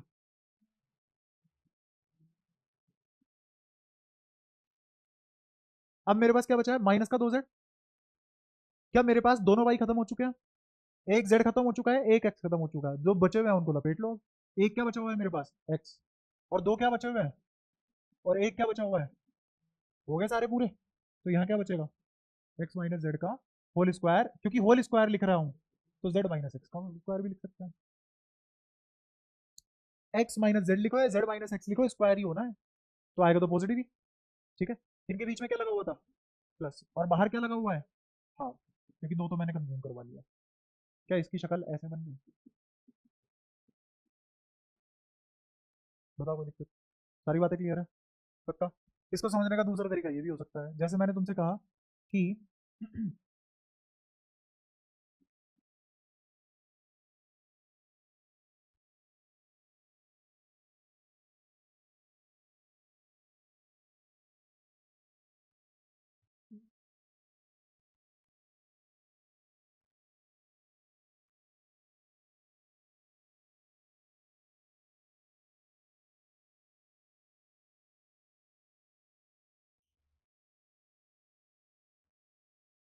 हाँ, ऐसे ही ले लो इसको,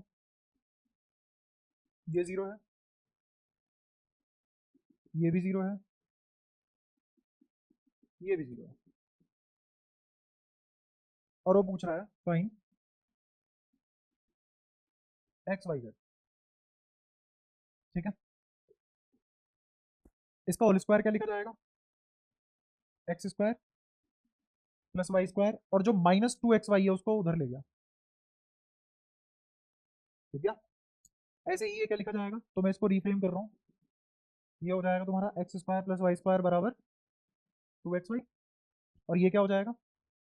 Y square plus Z square बराबर two X two Y Z, और ये क्या लिखा जाएगा, Z square plus X square बराबर 2xz। जीरो को ऐड कर दूं, तीनों को ऐड करते ही यहाँ क्या आ जाएगा, 2x square plus Y square plus Z square, और यहाँ क्या आ जाएगा, x y plus y z plus z x. अब अगर मैं इसको इधर ले आऊं तो 2 तो बाहर कॉमन आ गया, अंदर क्या बचा, x square plus Y square plus Z square minus x y minus y z minus z x. एक बार ये वाली शक्ल देखो, दिख रही है ये वाली, ये पूरी की पूरी चीज इसके बराबर नहीं है ना, और मैंने 2 से मल्टीप्लाई करा, 2 से डिवाइड करा, तो 2 into दिस मच इसके बराबर नहीं हो गया। देखो ध्यान से, ये हाफ दिख रहा है तुम्हें, तो ये पूरी चीज किसके बराबर होगी, 2 into दिस टर्म। क्या ये 2 से 2 कट जाएगा और वापस वहीं पहुंच जाएंगे जहाँ से आए थे, ऐसे भी कर सकते हैं। और मुझे ये भी पता है, कभी भी अगर तीनों टर्म के समेशन का, तीनों टर्म के समेशन क्या है, मतलब स्क्वायर का समेशन 0 है, तो ईच एंड इंडिविजुअल टर्म भी 0 होगी। भाई अगर मैं ये बात करूं,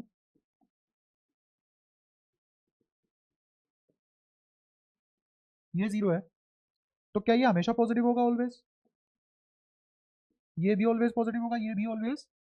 तीन पॉजिटिव नंबर का समेशन 0 आने का मतलब क्या है, ये इंडिविजुअली 0 है, तो इसका मतलब x बराबर y है, y बराबर z है, और z बराबर x है, इसका मतलब x बराबर y बराबर z है। और वैसे भी अगर तुम ध्यान से देखो, x minus y, y minus z, z minus x कैसे फैक्टर है, साइड में फैक्टर है, कैसे फैक्टर है, और उनका स्क्वायर नहीं, ऐसे 0 नहीं होंगे, वो कंडीशन देगा, वो बोलेगा कि अगर तुम्हारा x cube plus y cube plus z cube minus 3xyz अगर 0 है, इफ, तो देखो क्या क्या कंक्लूजन आ सकते हैं। पहला कंक्लूजन ये आ सकता है कि x cube plus y cube plus z cube किसके बराबर होगा, 3xyz के, पहली चीज। दूसरी चीज, या तो x plus Y plus z 0 होगा, दिख रहा है, और या फिर x square plus Y square plus Z square minus x y minus y z minus z x 0 होगा। अगर ये 0 है तो इसका मतलब x माइनस वाई का square plus Y minus Z का square plus Z minus X का होल स्क्वायर भी 0 होगा। और अगर ये बात सत्य है तो इसका मतलब x बराबर वाई बराबर जेड बराबर 0। ये सारी बातें क्लियर है। अब इससे एक तड़कता सवाल ऐसे बनाया जा सकता है, सीधे सीधे मुंह उठा के, जैसे मैंने कहा कि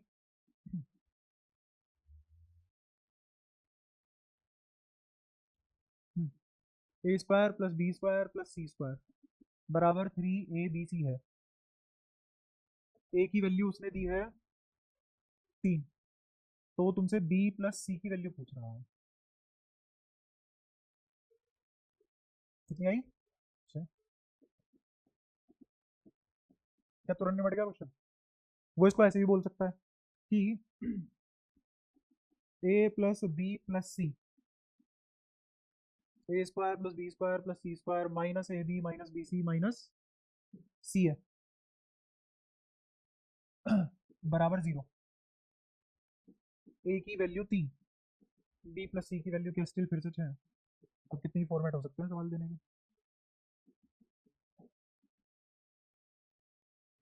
ऐसे ऐसे करके तुरंत आंसर निकाल के दे देता है। ये छुटपुट सारी बातें क्लियर है, पक्का, श्योरिटी है इस बात की, ठीक है। अच्छा लगे हाथ, मैंने तुम्हें एक और चीज सिखा दी यहाँ पे, परफेक्ट स्क्वायर बनाते कैसे हैं, किसी भी चीज का परफेक्ट स्क्वायर कैसे बनाते हैं। जैसे अगर मैं तुम्हें मेकिंग परफेक्ट, ये कब कहाँ कैसे इस्तेमाल हो जाएगा तुम्हें भी नहीं पता रहेगा, हर चैप्टर में इस्तेमाल है इस चीज का। परफेक्ट स्क्वायर कैसे बनते हैं, जैसे मैंने कोई इक्वेशन लिखी, x square minus 5x plus 6, इसका मुझे परफेक्ट स्क्वायर बनाना है, तो कैसे बनाओगे। मुझे पता है यहाँ पे स्क्वायर है, अगर यहाँ स्क्वायर है तो मुझे इस पीछे भी क्या चाहिए, स्क्वायर चाहिए, और यहाँ इस टर्म को मुझे किस फॉर्मेट में लेके आना है, 2ab फॉर्मेट में लेके आना है। तो बाहर में गई सारी दुनिया, पहले कम से कम ये तो 2ab फॉर्मेट में हो। अब ये 2ab फॉर्मेट में कैसे आएगा, ऐसे आएगा, इसको लिखो -2, और क्योंकि तुमने 2 से मल्टीप्लाई करा है तो 5/2 तुम्हें खुद से लगाना पड़ेगा, पीछे x है। क्या अभी आगे 2 फॉर्मेट में? अब तुम्हारे पास इसका तो स्क्वायर ऑलरेडी है, इसका तो स्क्वायर ऑलरेडी है, एक टर्म का स्क्वायर है, दूसरी टर्म ये रही, इसका स्क्वायर तो नहीं है हमारे पास, तो इसका स्क्वायर जोड़ दो इसमें। तो क्या लिखा जाएगा? 25/4। तो यहां से लेके यहां तक क्या बन चुका है ये? हाँ, x माइनस 5/2 का होल स्क्वायर। समझ पाए हो तुम? बताओ। लेकिन कहानी पूरी नहीं हुई, पीछे यहाँ 6 भी तो था, और तुमने ये जो 25/4 जोड़ा है, घटाएगा कौन? मैं थोड़ी ना जेब में से लगा दो, घटाना भी तो पड़ेगा। और पीछे यहाँ +6 बचा हुआ था। इसको सोल्व करने के लिखना मत भूल जाना बस। तो 6 चौक 24, -25 + 24 माइनस का 1/4। तो इस चीज को ऐसे लिख सकते हो तुम।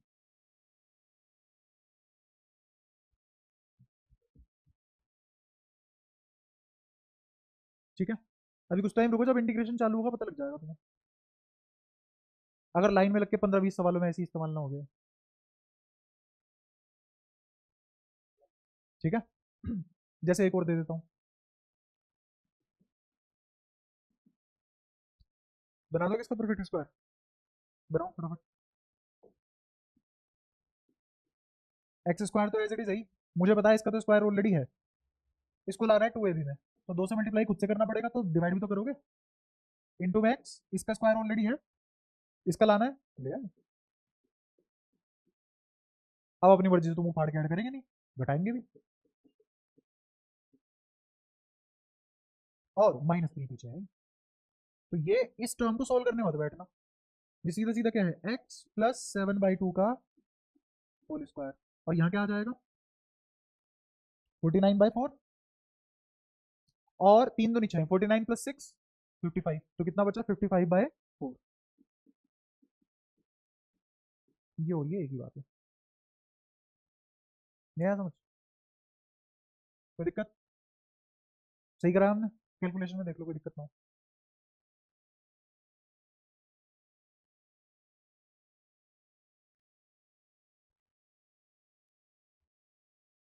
क्या हुआ? क्यों करंट लग रहा है? पक्का? सही है, बहुत आसान बात है, इसमें कुछ खास बात नहीं है।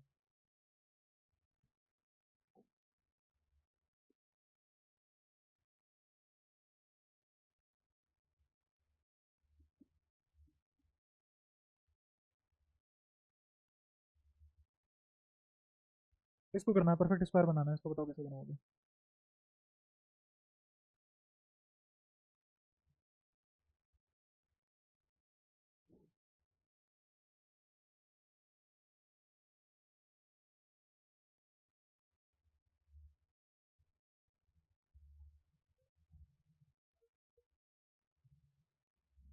सबसे पहले इस -3 को हटाओ यहाँ से,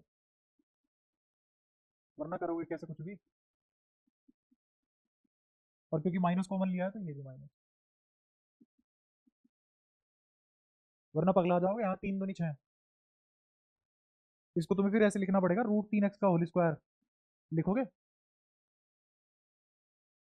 और इसमें भी आगे माइनस लगा हुआ, आगे लगा, तो यहाँ लगाना पड़ेगा माइनस।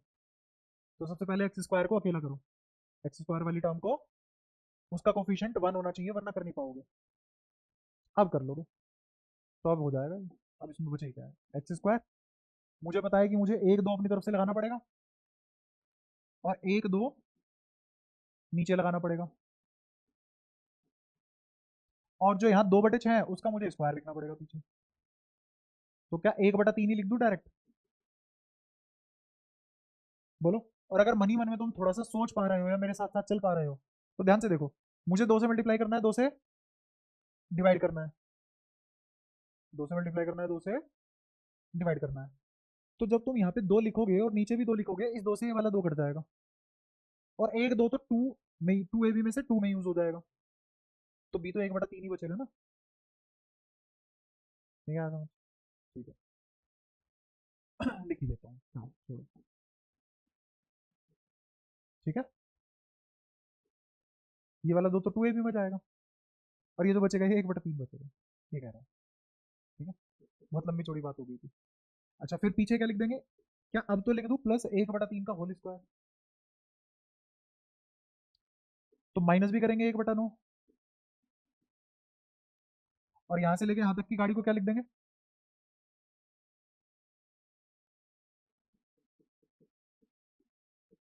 और पीछे एलसीएम कितना, 9, तो यहाँ कितना आ जाएगा, 15, और एक 16, तो -16/9, जिसको मैं क्या लिख सकता हूँ, 4/3 का होल स्क्वायर, और बाहर क्या बचा हुआ है, माइनस, बन गया पूरा। कोई परेशानी, पक्का, ये परफेक्ट स्क्वायर बनाना आ गया सभी को, कोई दिक्कत। अच्छा,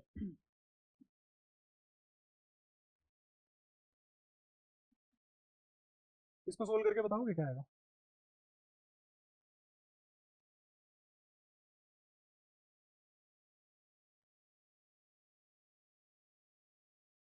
सोल्व करके बताना, वो मुझे नहीं पता।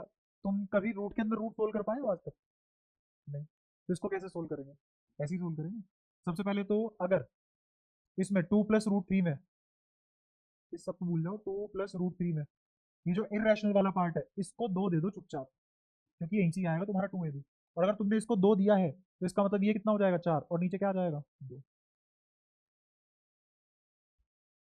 क्या इस चीज को ऐसे लिखा जा सकता है, अब सुनना ध्यान से, ये क्या लिखा हुआ है, 2ab, और ये क्या लिखा हुआ है, a² + b²,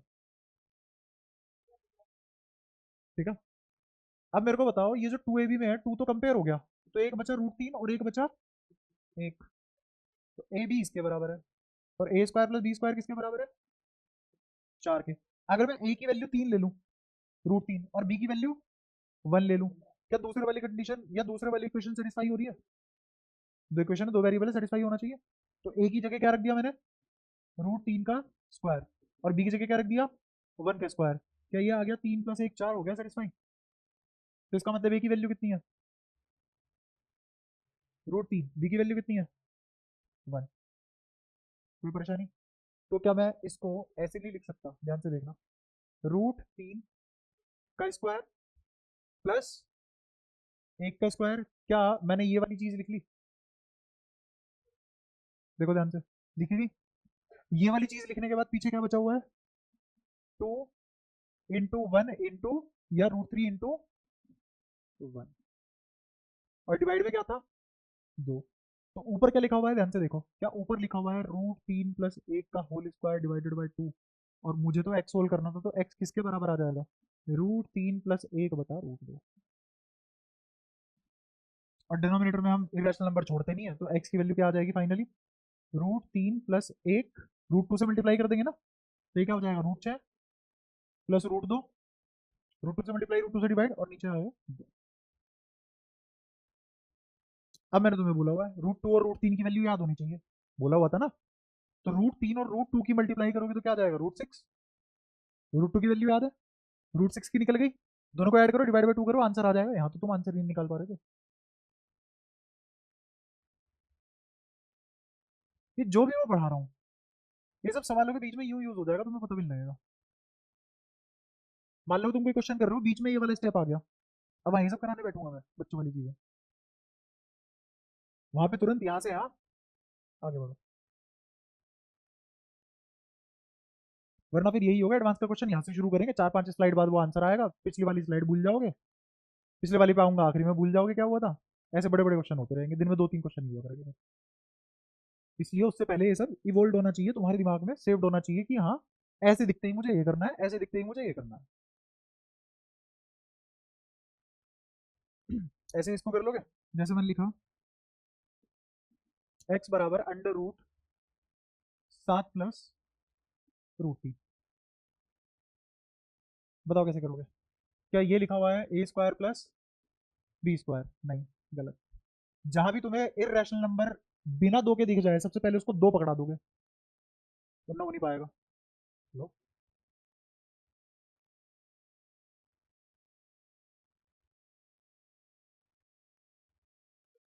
हाँ 2 लाना पड़ेगा, हाँ, नहीं प्लस माइनस करके नहीं, अरे इंटू, मैं क्या करूंगा अब इसको, ये करूंगा, तो ये लिखा जाएगा 14 प्लस 2√3। तभी तो इसको ए स्क्वायर प्लस बी स्क्वायर बोल पाऊंगा, और तभी तो इसको 2ab बोल पाऊंगा, और तभी तो A square plus B square plus 2ab identity complete होगी। इसीलिए जहां पे भी तुम्हें बिना दो के दिख जाए, ये कौन सा पार्ट है, रैशनल, ये कौन सा पार्ट है, इरेशनल। और तुम्हें पता है rational union irrational is real number, intersection is five. ज्यादा है सब। और complex number is super set of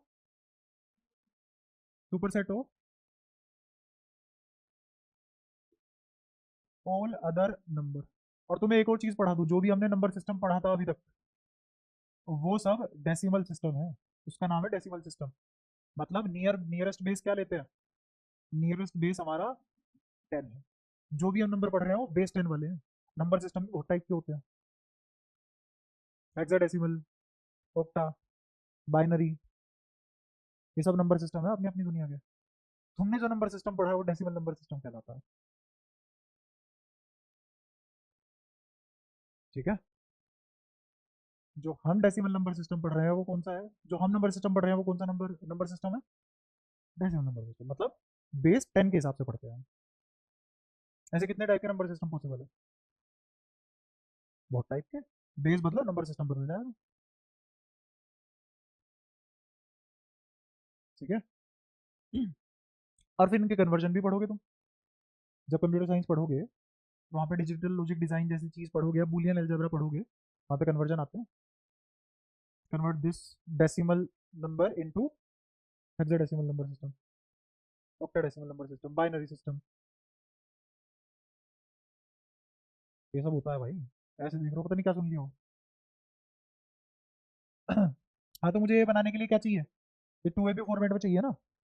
तो ये कहाँ 2ab फॉर्मेट में है, √3 को तुम तोड़ लोगे a इंटू बी में, मैं तो नहीं कर सकता, ये मेरे बस की तो नहीं है। तो मैं क्या करूंगा, किसी एक को एक मानूंगा, और 2ab बनाने के लिए मुझे यहाँ दो चाहिए। तो अब ये है मेरे पास, तो 2ab तो आ गया 2√3। तो ऐसे अब तुम डायरेक्टली थोड़े बड़े बच्चों की तरह लिखो, तो a भी तो आएगा √3, और a square plus B square किसके बराबर आएगा, 14। अब मुझे बताओ कि अगर मैं a की वैल्यू √3 ले लूं और b की वैल्यू 1 ले लूं, तो क्या नीचे वाली इक्वेशन सेटिस्फाई हो रही है, हाँ, ये तो नहीं हो रही। अब कैसे करोगे, अब क्या इलाज है, a की वैल्यू निकालोगे तो कितनी आएगी, b/√3, तो यहाँ सब्स्टिट्यूट कर दोगे तो a की वैल्यू आ जाएगी। ऐसे कर लो, लेकिन डायरेक्टली नहीं सोच पाते तुम ऐसे कि ये वो होगा ये वो होगा।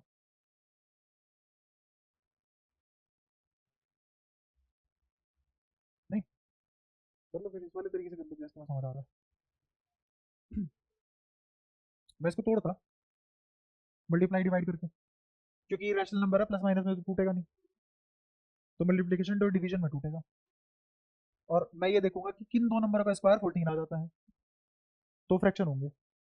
और इसीलिए तुम सोच नहीं पाए क्योंकि ये फ्रैक्शन में आएंगे। ठीक है। अच्छा, तो अगर मैं इसको तोड़ू ए स्क्वायर प्लस बी स्क्वायर, तुम्हारा कहना है कि बी की जगह क्या रख दो, a/√3, तो ए स्क्वायर, ये आ जाएगा a² 3 बराबर 14। हाँ, √3/² सॉरी, तो 3 बराबर 14। अब ये बाई क्वाड्रेटिक बनेगी, दिख रहा है। अब ये इक्वेशन a² और a² बाई क्वाड्रेटिक बनेगी।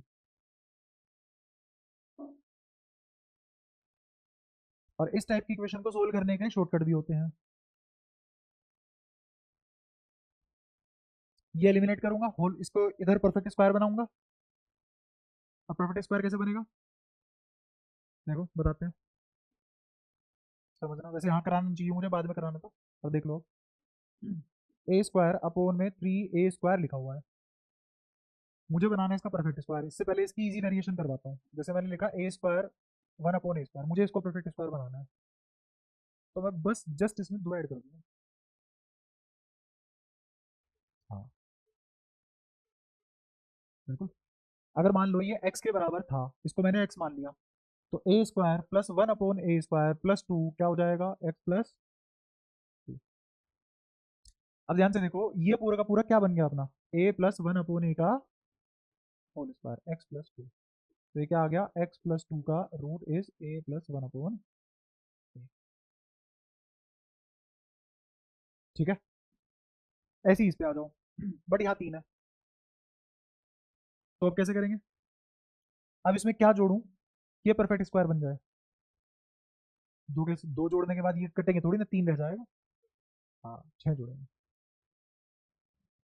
और जब मैंने 6 जोड़ा तो मैंने इसको क्या मान रखा है, 14। तो इधर 14 में भी क्या आएगा, समझ आया, कोई दिक्कत। तो अब ये क्या बन चुका है मेरा, a प्लस √3/a का होल स्क्वायर इज 14 और 6। a plus √3/a is √22।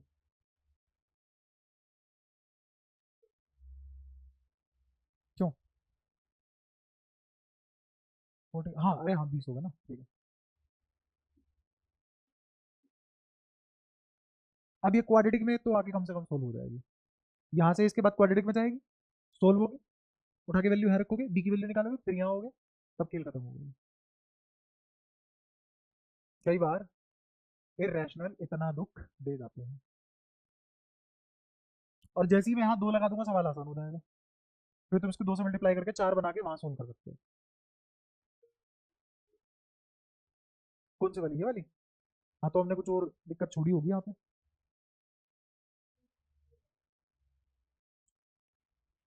ये है ना a² प्लस 3/a², ठीक है। और मुझे क्या ऐड करना चाहिए कि ये 1 आ जाए पूरा का पूरा, तो 2a² 3/a², a² से a² कटा 6 ही तो आएगा। तो अच्छा हाँ, ये ऐड करना था ना, सही है, ये ऐड करेंगे ना, तो 2√3 पूरा ही गलत हो गया, तो बस 2√3। तो यहाँ पे कितना है, 14 प्लस 2√3, ठीक है। अच्छा 14 प्लस 2√3 एज इट इज लिखा जाएगा, और अब यहाँ पे दोबारा से क्या आ गया, √14 प्लस 2√3, ये हुआ इसका। और अब दिक्कत ये समझ में आई हमें कि फिर से इरेशनल के अंदर इरेशनल आ गया। अब ये ऐसा हो गया कि जैसे समझना, इसको 14 प्लस 2√3 दिखाई दे रहा है तुम्हें, इसमें से 2 कॉमन ले लो तो तुम्हें एक बढ़िया चीज दिखाई देगी।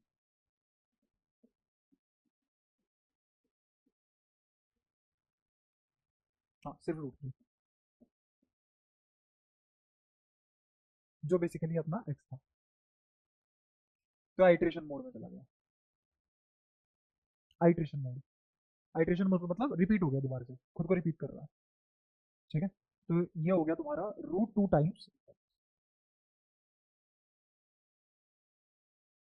ठीक है। कोई इशू यहाँ तक। तो ये जितने भी इरेशनल नंबर होते हैं, इनको थोड़ा सा सीखना इसलिए ज़्यादा ज़रूरी होता है, क्योंकि अगर ये कहीं आ जाते हैं तो दिक्कत फंसा देते हैं, है ना। जैसे एक और आइट्रेशन अगर मैं तुम्हें दिखाऊं, जैसे मान लो मैंने कहा x बराबर है √6 plus √6 plus √6 up to infinity. बता सकता है इसको कैसे सोल्व करते हैं, आता है किसी को।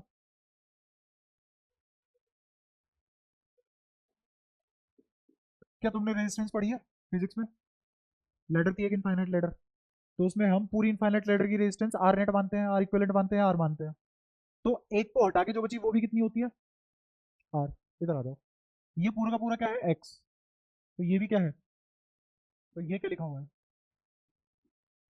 एक्स स्क्वायर, एक्स स्क्वायर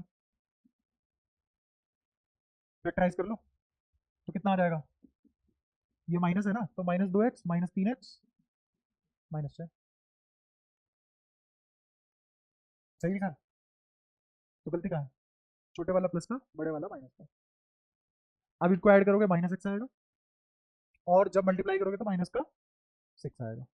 तो इसमें से x कॉमन निकाल लिया, x प्लस 2, इसमें से -3x कॉमन निकाल लिया, तो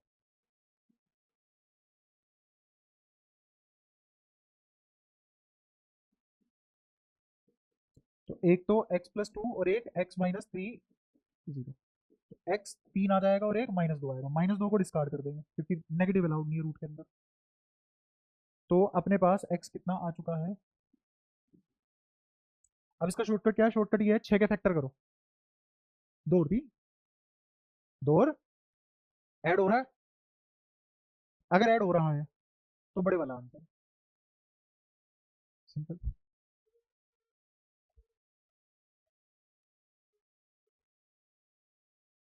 जैसे लिखवा, कंफर्म करते हैं। बोल। हाँ हाँ, ये तो वेरिएबल है ना सारे के सारे, ये सोल्व नहीं होगा तुमसे। तो पावर ही देख लो तुमने कहाँ चढ़ा रखी है उसमें। अगर तुम ऐसा बोलो कि x बराबर, जैसे मान लो 6 की पावर 2 की पावर 2 की पावर 2 की पावर 2 अप टू इंफिनिटी, हाँ अब मान सकते हो तुम इसको। ठीक है। और x भी कहाँ से मानोगे? ये है ना x, यहाँ पे भी x नहीं मानोगे, नीचे बेस भी सेम होना चाहिए इस केस में, तब जाके x मानोगे। और जनरली हम पावर में अवॉइड करते हैं ये सब मानना। जनरली पावर में अवॉइड करते हैं क्योंकि पावर होती है एक्सपोनेंशियल। जैसे 2 की पावर 4 और 2 की पावर 5 में इतना डिफरेंस है जितना सब में नहीं था। जैसे 2 की पावर 5 और 2 की पावर 6, तो अगर मैं 2 की पावर 0, 2 की पावर 1, 2 की पावर 2, 2 की पावर 3, 2 की पावर 4, 2 की पावर 5 को ऐड करूं और यहाँ लिख दूं 2 की पावर 6, स्टिल ग्रेटर, है ना। और अगर और थोड़ा सा आगे बढ़ोगे तो पक्की बात है बड़ा ही आएगा फिर, क्योंकि ये पहुंचा अब तो 64 और ये कहाँ है 128। अगर एक और पावर बढ़ा दूं तो 2 की पावर 8 आ जाएगी। अब 2 की पावर 8 इज, ऐसे ही करते करते 2 की पावर 10 इज 1024, 1000, और 2 की पावर 9 512। कहाँ 512, कहाँ 1024। तो जैसे पावर बढ़ती है तो वो एक्सपोनेंशियली बढ़ाती है नंबर को, इसलिए हम इसको अवॉइड करते हैं मानना। हाँ, एक और फेमस जगह है जहाँ तुम ये काम अप्लाई कर सकते हो, वो है जैसे मैंने लिखा x बराबर 1 plus 1/1 plus 1/1 plus 1/1 plus up to so on infinity.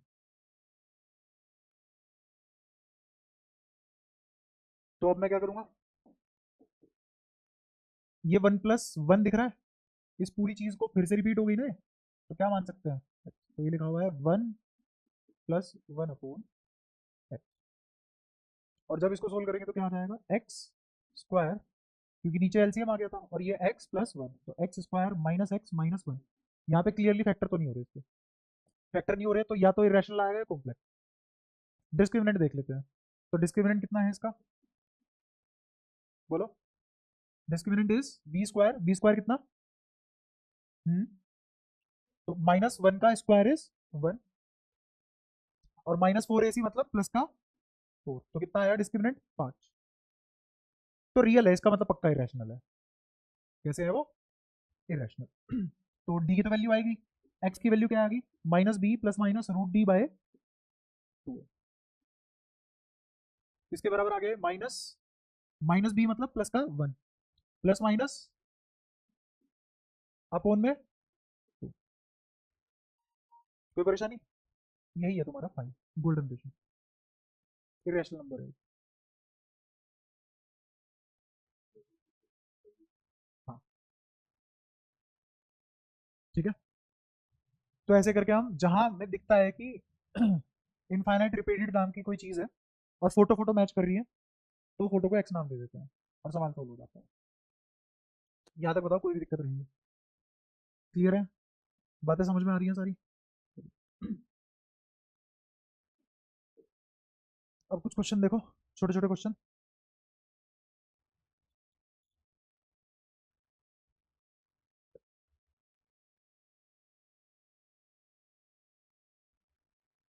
अच्छा तुम्हें ये सब तो आता है ना, जैसे अगर मैं लिखूँ ए बाई बी अपोन में बी बाई सी, तो एक सी बाई सी कह रहा हूँ, सी बाई डी, तो ये क्या लिखा जाएगा,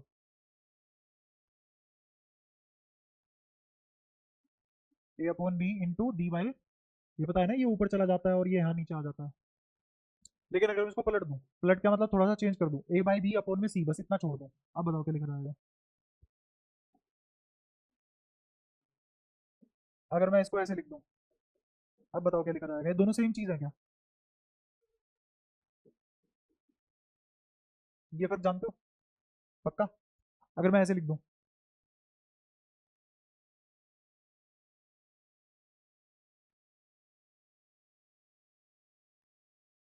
बताओ ये क्या लिखा जाएगा।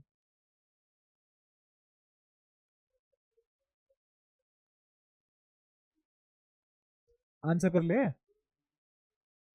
सबसे पहले इसको छोड़ो अकेला, छोटे वाली चीज से शुरू करो हमेशा, बेसिक से। ठीक है। क्योंकि ब्रैकेट यहाँ लगाया तो पहले ये वाला ब्रैकेट सोल्व होगा ना।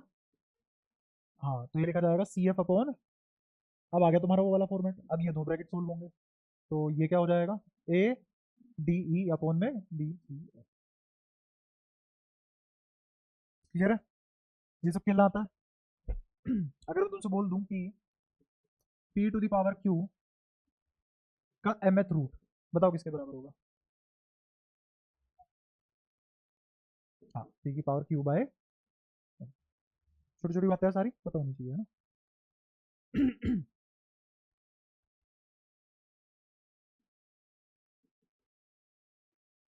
ए बी इंटीजर को बिलोंग करते हैं, बोलो क्या आंसर आएगा।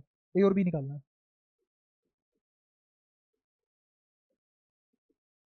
बोलो जल्दी। दोनों इंटीजर है, बराबर जीरो है। जीरो कैसा नंबर है, ये कैसा है, तो रैशनल रैशनल के तो बराबर हो नहीं सकता, तो बी को क्या होना पड़ेगा। और अगर बी जीरो हो गया तो ए में क्या जोड़ू कि आंसर जीरो आ जाए, तो इसको भी। क्लियर।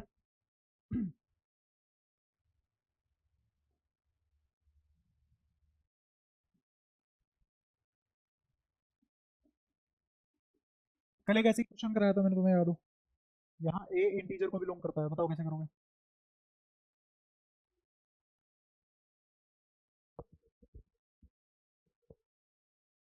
और बी, बी भी वन है। अच्छा, बस ए वन आ गया, तो कल वाली गलती ठीक से हो ही नहीं। क्या ये एक क्वाड्रेटिक है, तो दो सॉल्यूशन नहीं आएंगे इसके। एक पे तो तुम गला घुट के रखते हो परमानेंट,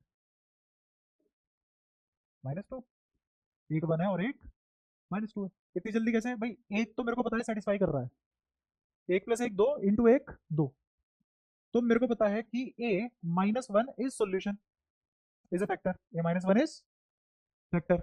अब दूसरा ब्रैकेट तैयार करते हैं, ए की किस नंबर में मल्टीप्लाई करूं कि ए स्क्वायर आ जाए ए से। क्लियर है? अच्छा, फिर -1 की किस नंबर से मल्टीप्लाई करूं कि यहाँ पे वन आ जाए। या फिर ऐसा करो, एक्सट्रीम एंड पता करते हैं, -1 की किससे मल्टीप्लाई करूं कि -2 आ जाए, प्लस का दो, ए बराबर वन और ए बराबर दो सोल्यूशन। कोई दिक्कत?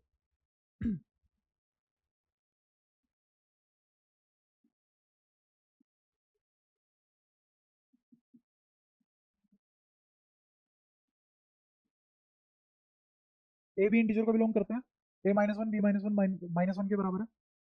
मुझे आंसर करो ऑर्डर पेयर फॉर्मेट में,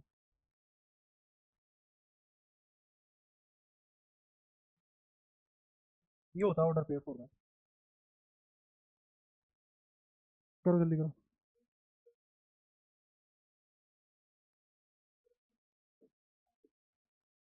देखो ऐसे हो सकता है कि आंसर तो -1 आना है, ए और बी इंटीजर है, तो ए -1 बी -1, अगर ये वन है तो इसको क्या होना पड़ेगा, -1, और अगर ये -1 है तो इसको क्या होना पड़ेगा। इसके अलावा बताओ और कोई केस बन सकता है क्या इसका आंसर। और कोई पॉसिबिलिटी बता दो अगर तुम्हारे दिमाग में आती हो। मुझे पता है इन दोनों की प्रोडक्ट -1 आ रही है, तो दो ही तरीके से आ सकती है, दो ही तो नंबर है मल्टीप्लाई हो रहे हैं। इसको थोड़ी देर के लिए एक्स मान लो, इसको थोड़ी देर के लिए वाई मान लो। एक्स वाई इक्वल टू -1 है, तो या तो एक्स वन है वाई -1 है, या फिर वाई वन है और एक्स, और क्योंकि ए और बी दोनों के दोनों इंटीजर है इसलिए मैं फ्रैक्शन नहीं ले सकता, तो वो बात ही खत्म होगी, तो इसीलिए दो ही पॉसिबिलिटी थी। अगर ए -1 1 है तो यहाँ से ए की वैल्यू क्या निकल के आएगी बोलो,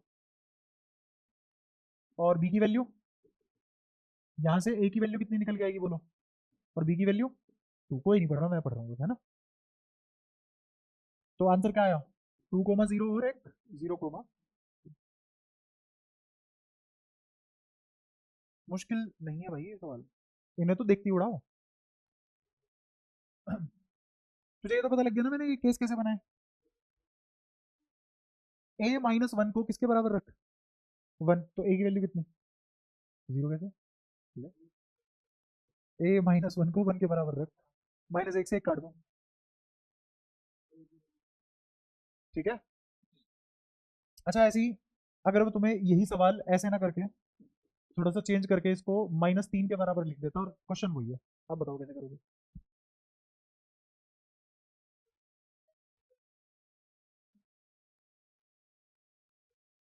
तो कितने ऑर्डर पेयर बनते हैं, जुबा केसरी,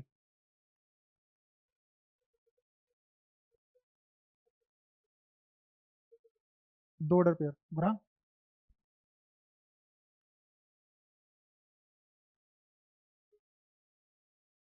2, 2, ठीक है।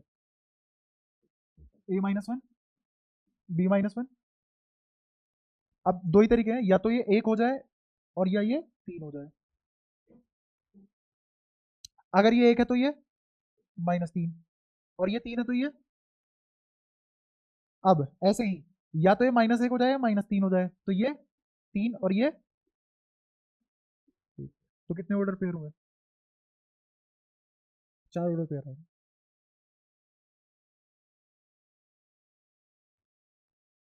तो बहुत आसान चीज है, हाँ खोपड़ा कैसे उड़ रहा है तुम्हारा, पक्का समझ में आ रहा है, या पीयर प्रेशर में ऐसे ही मैंने आसान बोल दिया आगे बढ़ रहे हो। तुम्हारे लिए हो सकता है भाई मुश्किल, तुम पहली बार कर रहे हो, या तुम्हें पहली बार लग रहा है मैथ्स में ऐसा नहीं होता, बस एक फॉर्मेट सीख लिया और आंसर आ गया, सोचना पड़ता है, वो भी हटके। तो यहाँ से ए की वैल्यू कितनी, A-1 बराबर 1, ए की वैल्यू 2, B-1 बराबर -3, तो कितना आ गया, ऐसे यहाँ से ए की वैल्यू, बी की वैल्यू, ए की वैल्यू और बी की वैल्यू, यहाँ पे ए की वैल्यू और बी,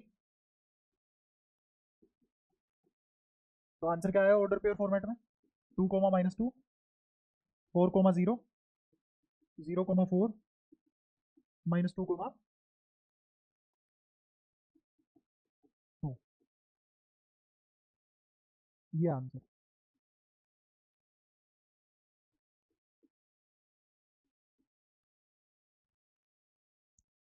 जब भाषा लिखी आएगी तुम तो क्वेश्चन ही नहीं समझ पाओगे, ठीक है, देखेंगे लैंग्वेज में भी क्वेश्चन देंगे। मैथ्स का तो सबसे बढ़िया कंटेंट यही होता है, पिछले साल के जितने भी हैं मेंस के पेपर और एडवांस के पेपर, उससे बढ़िया कंटेंट नहीं है कोई मैथ्स के लिए। बट डायरेक्ट उसको अप्रोच करोगे कुछ नहीं है, मुंह की खाओगे, एक भी सवाल नहीं मिलेगा, क्वेश्चन समझ ही नहीं आएंगे इवन मेंस के भी। अभी फिलहाल मैं तुम्हें खुले में बोल सकता हूँ, फिजिक्स में कोई नहीं, मेंस उठा के देखो आसान लगेगा, कोई दिक्कत नहीं है मेरे को ये बोलने में, केमिस्ट्री में कोई दिक्कत नहीं है बोलने में, मैथ्स में नहीं बोल सकते, नहीं यकीन आता एक बार पढ़ के देखना क्वेश्चन, मेंस के ही तुम्हें ऐसे लगेंगे एडवांस के हैं, एडवांस तो बहुत बात की बात है सर।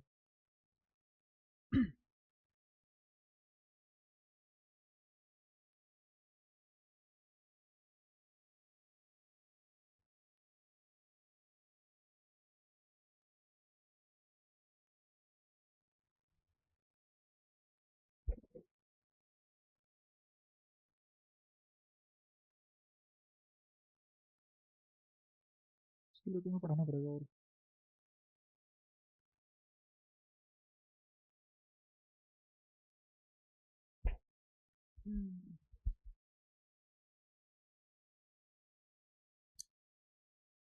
ये वाले नहीं होता है तुमसे, इसलिए पढ़ाना पड़ेगा।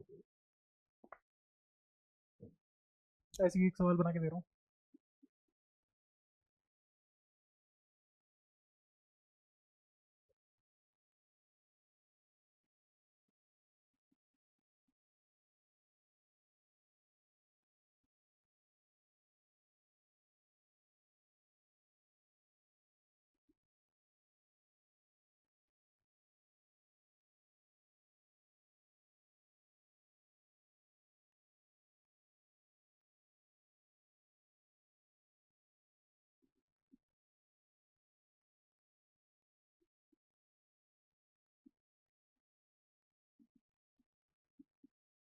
बताओ क्या आएगा आंसर। हाँ ए स्क्वायर बराबर नहीं।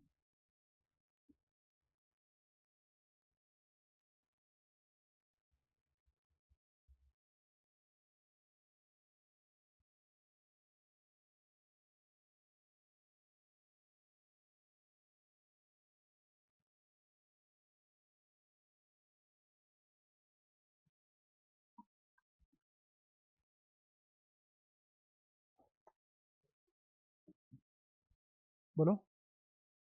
जीरो। कैसे?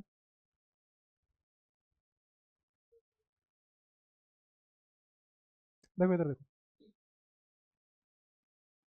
हंसी गए आखिरकार है। क्या ऊपर वाली इक्वेशन को ऐसे लिख सकता हूँ? अगर मैं इसे दो से मल्टीप्लाई कर दूँ, दो से डिवाइड कर दूँ, गोबर कोई फर्क पड़ेगा? इस दो को उधर भेजो, इस दो को उधर भेजो, एनी विच वे जीरो है। और अगर ये वाली कंडीशन फुलफिल हो जाती है तो मुझे पता है ए बराबर बी बराबर सी बराबर जीरो होता है।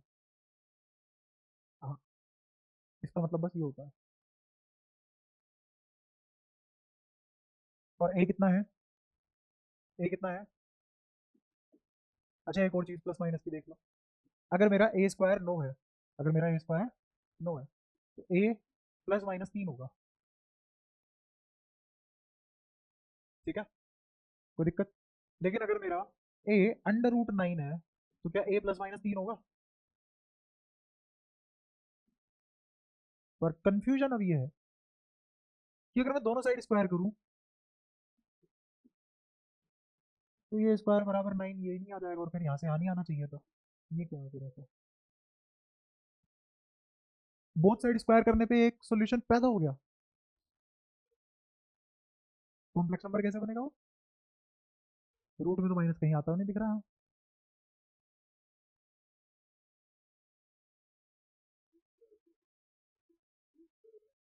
हम्म, ए स्क्वायर हमेशा पॉजिटिव होता है। इसका आंसर तुम्हें फंक्शन में मिलेगा। अगर तुम बताते तो अच्छा लगता।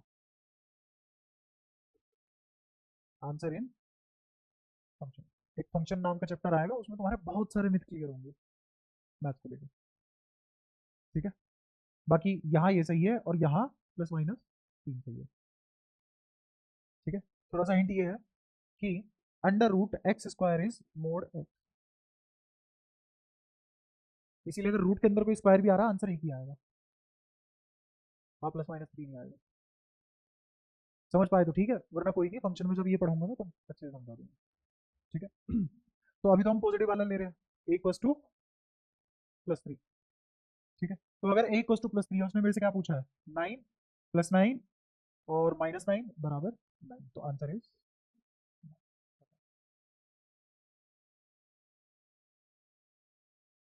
आधा घंटा बढ़िया हमने आइडेंटिटी। स्टिल हम नाइन्थ क्लास वाले कंटेंट में अटक रहे हैं। यहाँ तक बताओ कोई डाउट? अच्छा एक और चीज, 22/7 की अप्रोक्सीमेटेड वैल्यू क्या होती है? बताना।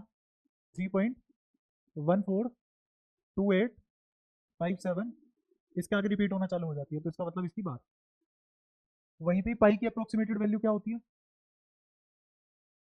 3.1415 ये दोनों नंबर बराबर नहीं होते। तो ये नंबर कैसा है, बार बार याद दिला रहा हूँ ये सब चीजें। ये नंबर है रैशनल, पी बाई क्यू की फॉर्म में है, इसको पी बाई क्यू की फॉर्म में लिख ही नहीं पाते, तो ये क्या है? ये याद रखना। ठीक है हाँ, अप्रोक्सीमेशन में हम ये ले लेते हैं। अगर मान लो कोई इंटीग्रेशन है जिसमें पाई आ रहा है, जैसे एक्स स्क्वायर पाई, और मैं इसको इंटीग्रेट करूं डी एक्स, और तुम्हें चार ऑप्शन पकड़ा दूं। A X cube by three pi, B option X cube by three 22/7, 3.14 X cube by three.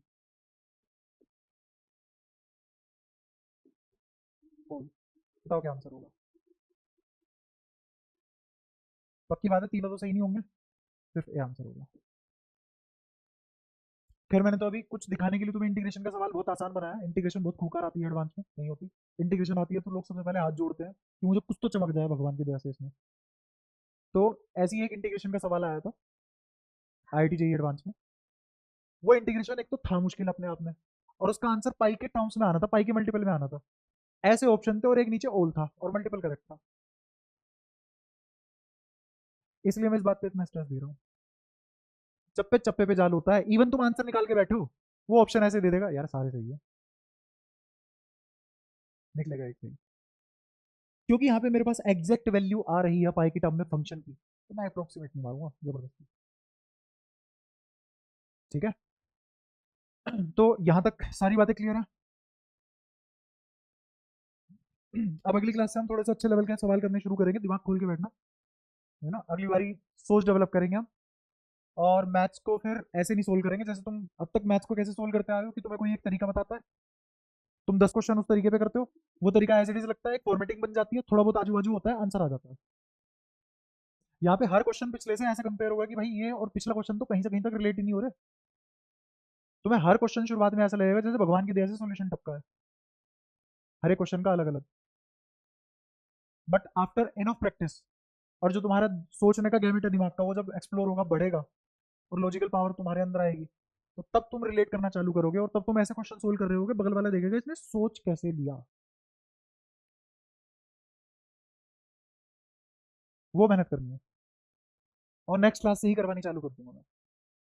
Next class से ही अपन थोड़ा थोड़ा मेंस के क्वेश्चन, जो मेंस वगैरह है उसके क्वेश्चन उठाने शुरू कर देंगे, और उसके 2-3 क्लास बाद फिर एडवांस के क्वेश्चन उठाने शुरू कर देंगे।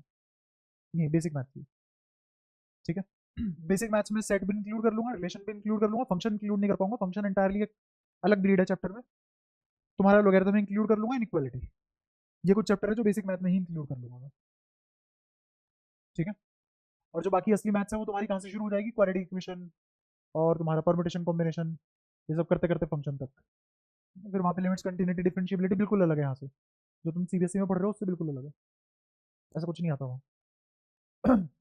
यहाँ तक किसी को भी डाउट हो पूछ लो। हाँ,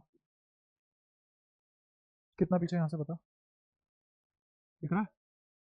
नहीं दिख रहा? और ऊपर ये ये अरे क्या लिखा, क्या था, कुछ तो बता। अरे तो क्वेश्चन तो बता, कुछ तो याद होगा ना वहाँ पे। हाँ यहाँ, हाँ बता। 4 यहाँ, हाँ 7 स्क्वायर, अच्छा 4 3 12 होगा ना। हाँ तो 49 + 12 हो गया, 49 + 12 मतलब 49 + 10 59, 59 + 2 61, तो 61/4 आएगा ये ना। यही तो, तभी तो बोल रहा था यहाँ पे कैलकुलेशन चेक कर लो, बोला था ना। तुमने करी नहीं? तुमने कहा ठीक है, बड़ा आगे। और तो तुझे ये बात जब से परेशान करी थी वहीं बता देती। खुद खुद पे कॉन्फिडेंस नहीं था, कुछ और डाउट ही आ गया, डाउट ही कुछ और आ गया। जब ये पढ़ा रहे थे कुछ और चल रहा था, जब क्लास खत्म हुई तब यहाँ पे आए हो। इसीलिए फिर रिकॉर्डिंग वीडियो देखोगे कि जब यहाँ पे मैं यहाँ था, एंड में था, तब तुम लेक्चर के बीच में पहुंच पाए। शाबाश। और तो कुछ नहीं पूछना, सारी बातें क्लियर है। ठीक है, तुम्हारी PDF पैक कर देते हैं।